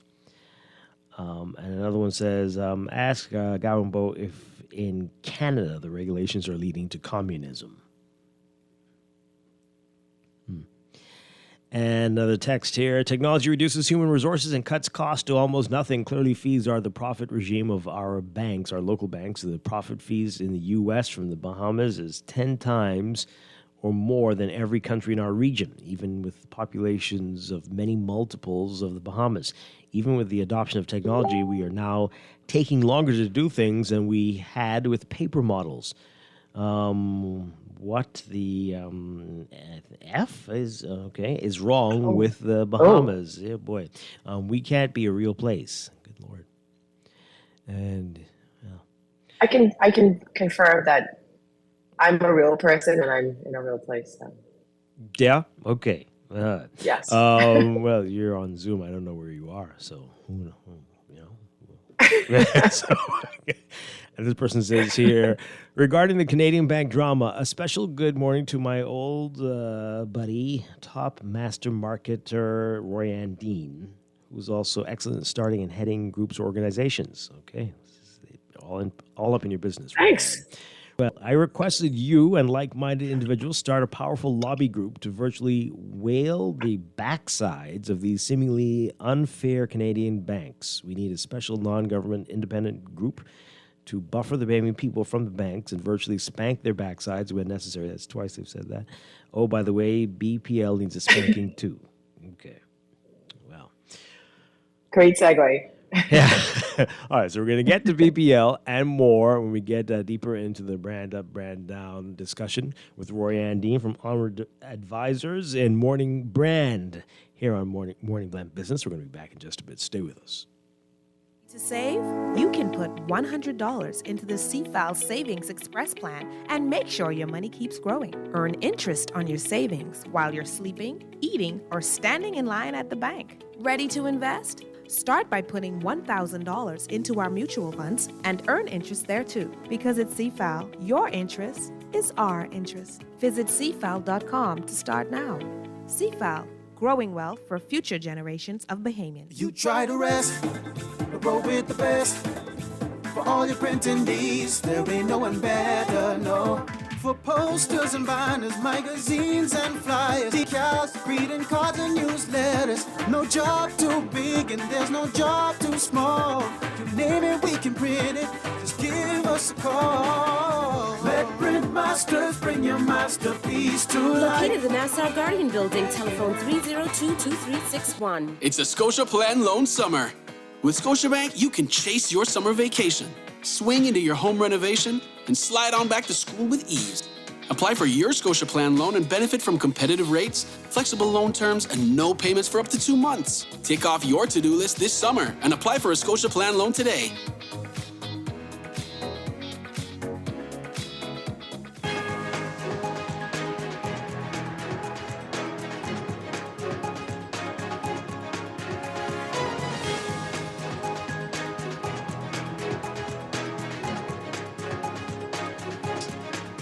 It is time for your morning business report brought to you by CFAL.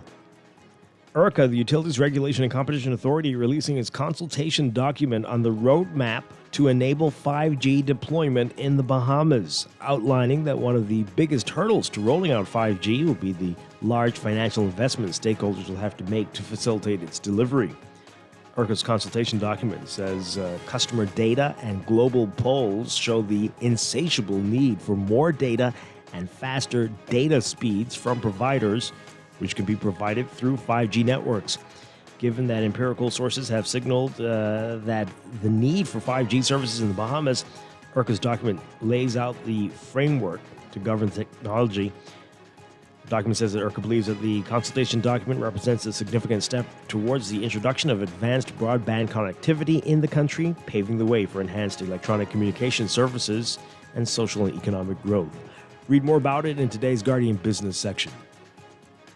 The Department of Inland Revenue has already beaten a budget target for the 2024-25 fiscal year as it chases down a new full-year revenue collection goal of $1.6 billion. That's according to DIR's acting controller, Shunda Strachan. She explained that for July, DIR budgeted a real property tax collection goal of $138.8 million, but actually collected $154 million. Strachan says the department has to work toward a new higher budget target even after missing last fiscal year's target. More from the DIR after publishing a list of seized properties, 2 completed and 1 that is still awaiting results. Inland Revenue has so far only been able to offload 3 of the properties available for sale. Strachan says they were able to enter agreements even though that when you start looking at cases and when you start looking at individual circumstances, sometimes they make concessions. For more on that, take a look at this story in today's Guardian business section. And Grand Bahama Power Company's COO, Nikita Mullings, says that the storm recovery and stabilization charge to assist with damage caused by Hurricane Dorian will come to an end in 2026. Mullings telling Guardian Business by email that the SRS charge was implemented in 2021 to assist in recovering the costs relating to damaged infrastructure from Hurricane Dorian in 2019. The charge was forecast to be recovered based on consumption and due to reduced load, delayed recovery. And based on the latest forecast, I expect Dorian to be recovered by the end of 2026. Grand Bahama Chamber of Commerce President James Carey said yesterday that they're going to publish some results so they can see what necessitates the need for an increase. Now, again, more on all of these stories in today's Guardian business section. Overseas, the union representing workers at Canadian National Railway Company has taken down picket lines and said its workers will begin returning to work today. However, the Teamsters says the work stoppage at Canada's other major freight railroad, Canadian Pacific Kansas City Limited, remains ongoing, pending an order from the Canada Industrial Relations Board. The Canadian government forced the country's 2 major railroads into arbitration with their labor union late Thursday afternoon, a move aimed at averting potentially dire economic consequences across the country and in the U.S. as well if the trains are sidelined for a long period. The government's action coming more than 16 hours after Canadian National and CPKC locked out workers over labor agreement impasse. Both railroads said they would work to get trains moving again as soon as possible.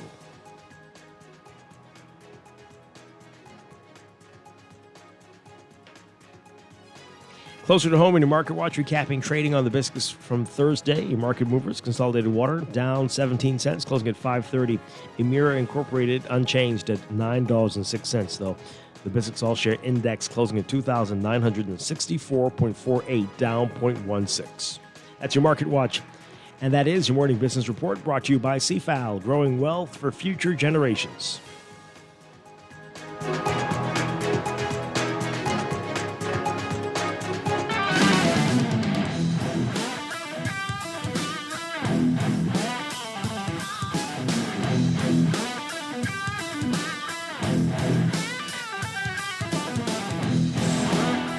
Welcome back to Morning Blend Business on Guardian Radio 96.9. Dwight Strong with you. It's our Morning Brand series every fourth Friday here on Morning Blend Business. We're talking with Royanne Dean with Onward Advisors, and we're getting into a part of the show we call Brand Up, Brand Down.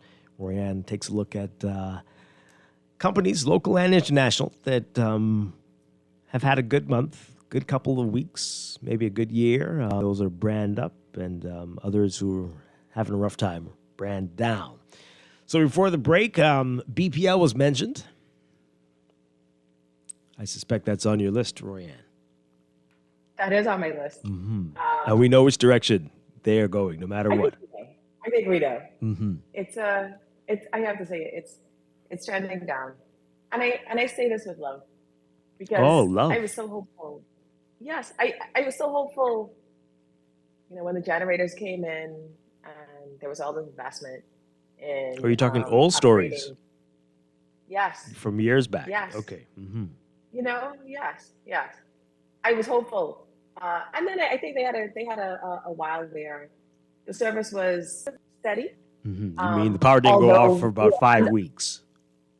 But right, but underlying all of that, you know, it's still like obviously we pay very high rates of for electricity. I think if we don't still have the highest rate in the region, it is one of the highest.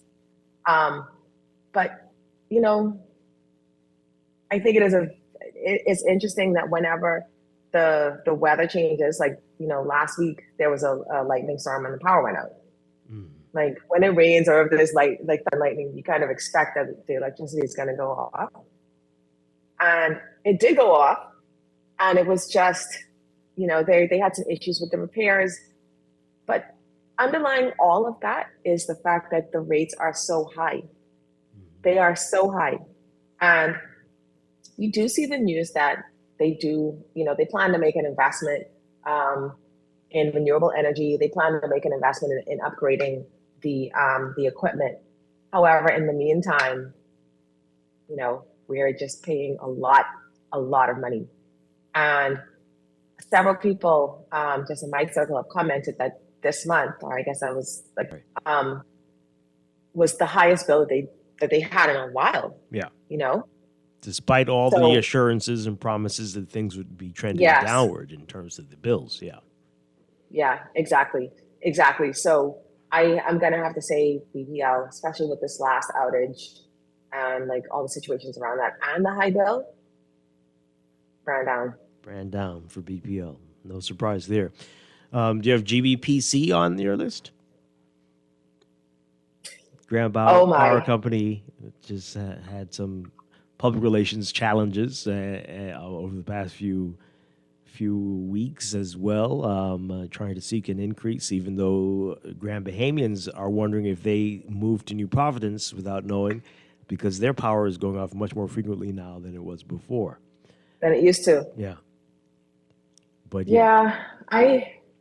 I'm going to give this, I would say that they're trending in a not good direction, but I'm also going to give this a popcorn emoji because this battle is very interesting. Mm-hmm.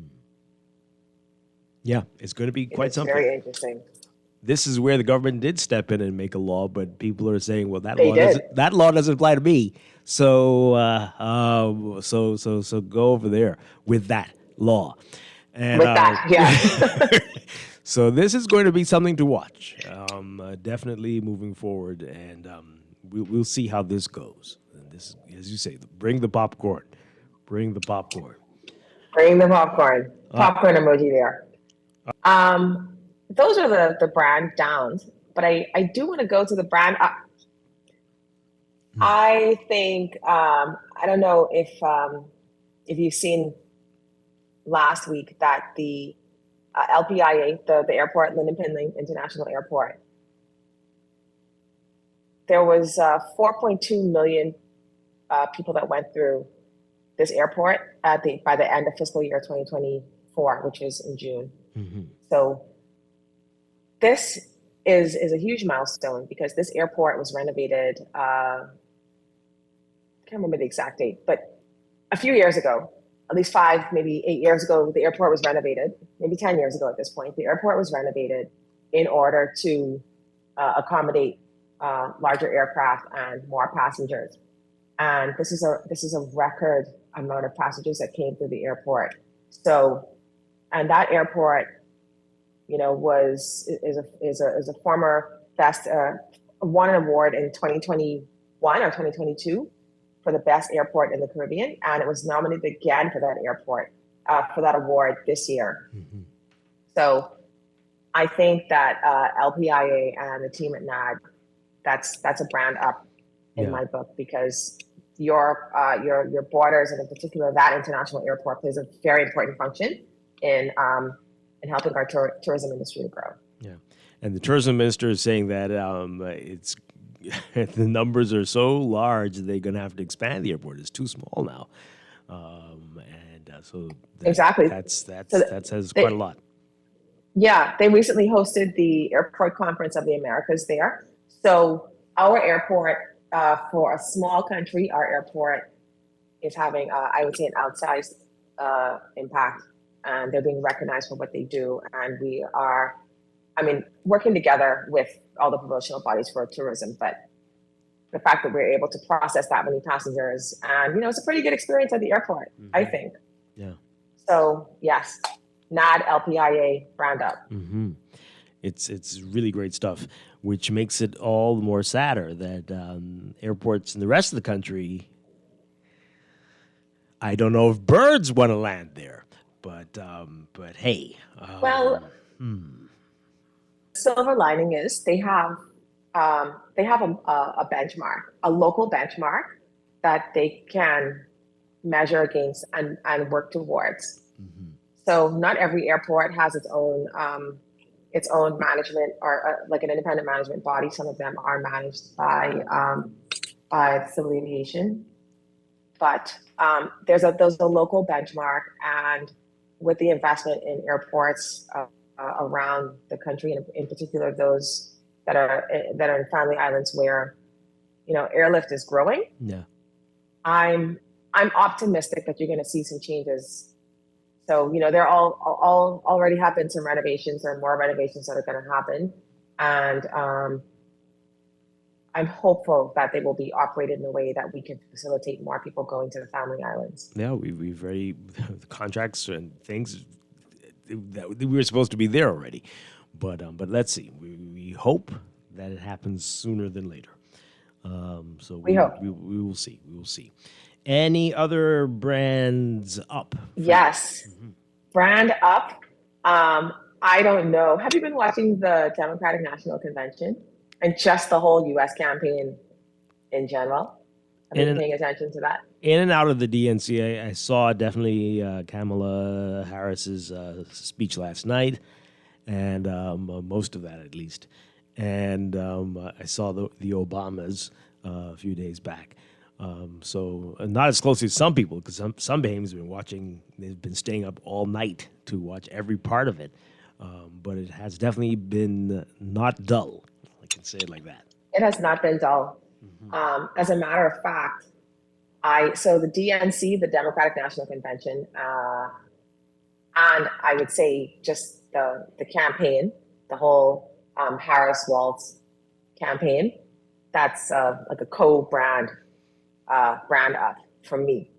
Because when President Joe Biden dropped out of the race and he endorsed Vice President Harris to run in his stead, the level of excitement that happened in that party, the amount of money that Vice President Harris raised in a short amount of time, she raised like $200 million in a month. She broke all the fundraising records. The way that the momentum is carried from that moment through the convention, it feels palpable through the television. And then, I mean, obviously, once you read things, you're kind of reading a lot of media, and they may be coming from similar sources, but like that brand has kind of changed its movement and the momentum, and there's a real level of excitement. I did watch prior to the convention. I definitely saw both speeches from the Obamas, and those were, I felt all the feels. Yeah. But Obama is really amazing, isn't she? That was Good Lord. that was a mic drop. I was inspired. Mic drop moment. I'm Me inspired. too. I need to do something. Do something. Yes. But let's hear. I'm curious to hear if if our listeners are on the same page with you, because you sound like you think Kamala's got this. I feel more positive about it. Clearly I'm not impartial, right? I would, if I could vote, I would lean more Democrat, not necessarily completely left, but lean more Democrat than Republican. And I particularly would be leaning away from Trump. So I think that they have a fighting chance, which I did not think they had. Before she became the nominee. Yeah, it was almost like a foregone conclusion that Trump was going to win. I was like, oh my goodness, if I have to watch Joe Biden fall up of the plane steps again, like I can't. Fall up. Yeah. Right. So no longer a foregone conclusion. Now it's very interesting, and this could go any way, right? Let's hear from you all. 323-6232, 325-4316, 325-4259. Toll free 242-300-5720. Tweet us, Facebook us, text us 422-4796. What do you think of the DNC and the Democrats' chances and any of the other brands that we talked about? Or maybe you have some of your own. Let us know what you're thinking there. While we wait for some calls to come in, Roy, I've got some interesting text messages here. Apparently, people being told that these numbers are the country's troubleshoot hotline thing now. As the police are telling people to call us, and now people are texting us for what's going on here. Anyway, this person says, Dwight, this is off topic, but it's a utility issue, and I need your assistance, please. Oh boy. I live through Ferguson Road. You're like help me, Howard. I don't know what's happening. I live through Ferguson Road. Do something for me, Dwight. Right. That should be your nickname. Do something for me, Dwight. Yeah. Propel Tract, and we've had a water pressure issue for 2 months, for the past 2 months now. At various points throughout the day, there's absolutely no water in the area. I've tried to lodge a complaint through the Water and Sewerage app, but no avail. Can you advise me on how I can get this matter addressed, please? Oh, boy. All right, so I'm going to take your text, and I'm going to send it off to the folks at Water and Sewerage, and I hope that this can get resolved. I would also advise the texter, reach out to your MP. What? We still doing that? Yes. Does that work? Reach out to your MP. It does, because if you reach out to them on their Facebook page or social media. Oh, you mean you have to make it public? Make it public so people can see. Yes. Right. Not just call them. Because you don't know who. Yeah, because you don't know who else in your area is having the same problem, and they might be able to. They might see your post and be like, "This is also happening to me." Interesting. But, Okay. Your MP is there to help you. Make it as public as possible. Right. Let's take this call. Good morning. You're on the air. All right. Good morning. Is this help me, Dwight? Do something, Dwight. Do something, Dwight. Do something. Do something, Dwight. Do something, Dwight. I need your assistance with water and sewage. You don't laugh at the people's problems. This is very serious, Anton. No. You're being serious? Dwight. You actually have oh, dear. Yes, okay. I'm not kidding. Oh, dear. Water and sewage provides very poor service. Oh, man. Very poor service. They're the best of the utilities. What are you talking about? Pardon me? They're the best of our utilities. They probably were the best of our utilities. Oh, man. However, they continue to hold on to an excuse that they have water leaks, hence providing them with the inability to continually or consistently give you the water pressure that you are supposed to get. And as a result, they are causing many Bahamian homes, families, to take on additional expenditure, having to buy a water storage tank, water pressure pump in order to get the pressure to your home. But you might actually have a leak, ridiculous. though. How do you know you don't have a leak? You would simply use a valve to check the pressure coming into your building, Dwight. And you would note consistently at a particular time, whether it be day or night, but consistently at that particular time, you are losing pretty much all the water pressure to your home. And so it's not a water leak issue.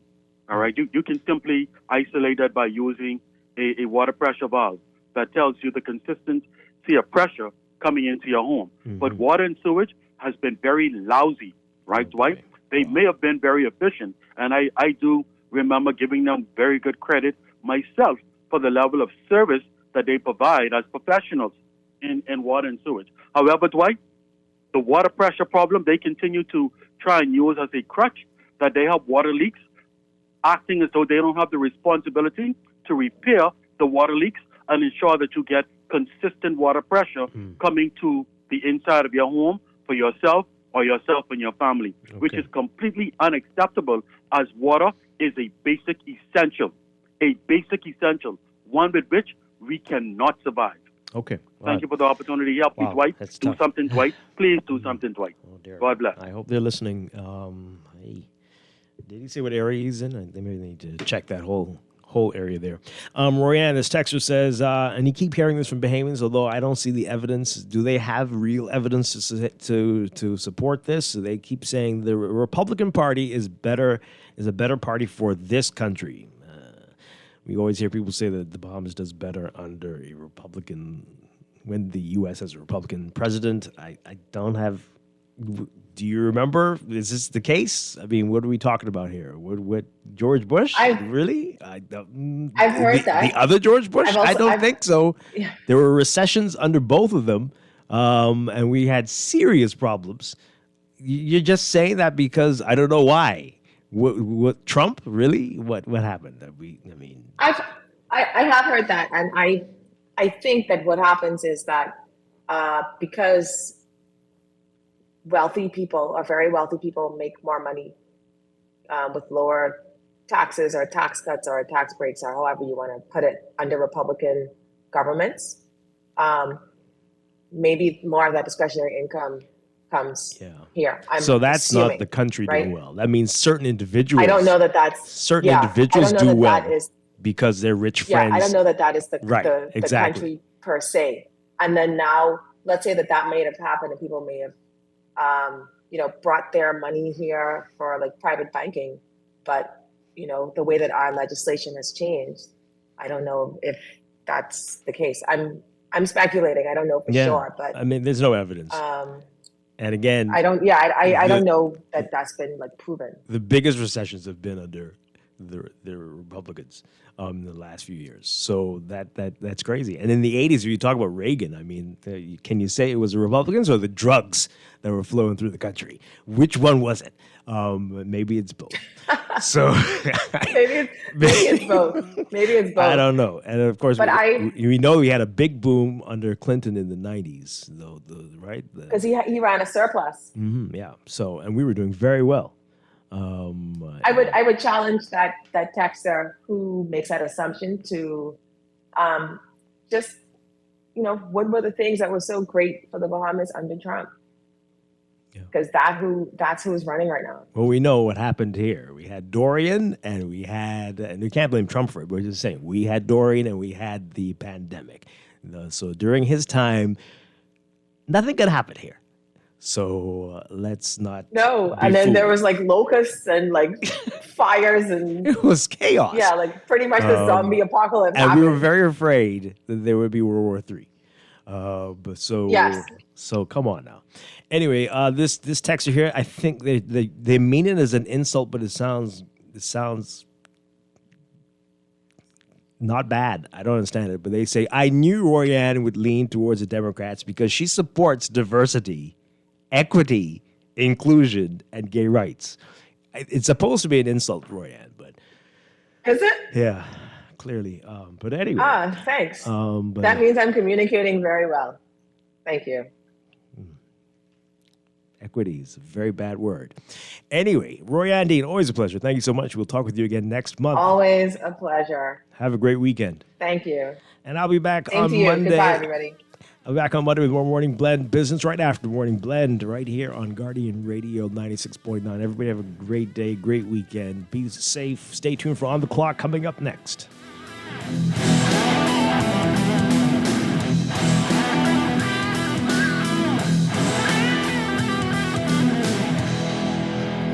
Calling all young champions, supportive sidekicks, and wise mentors. Are you ready to unleash your back-to-school superpowers?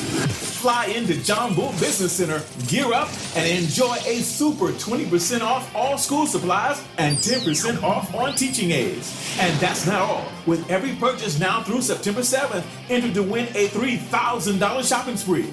Zoom in to John Bull Business Center today and gear up like a true super student. Back to school is around the corner. Move to the top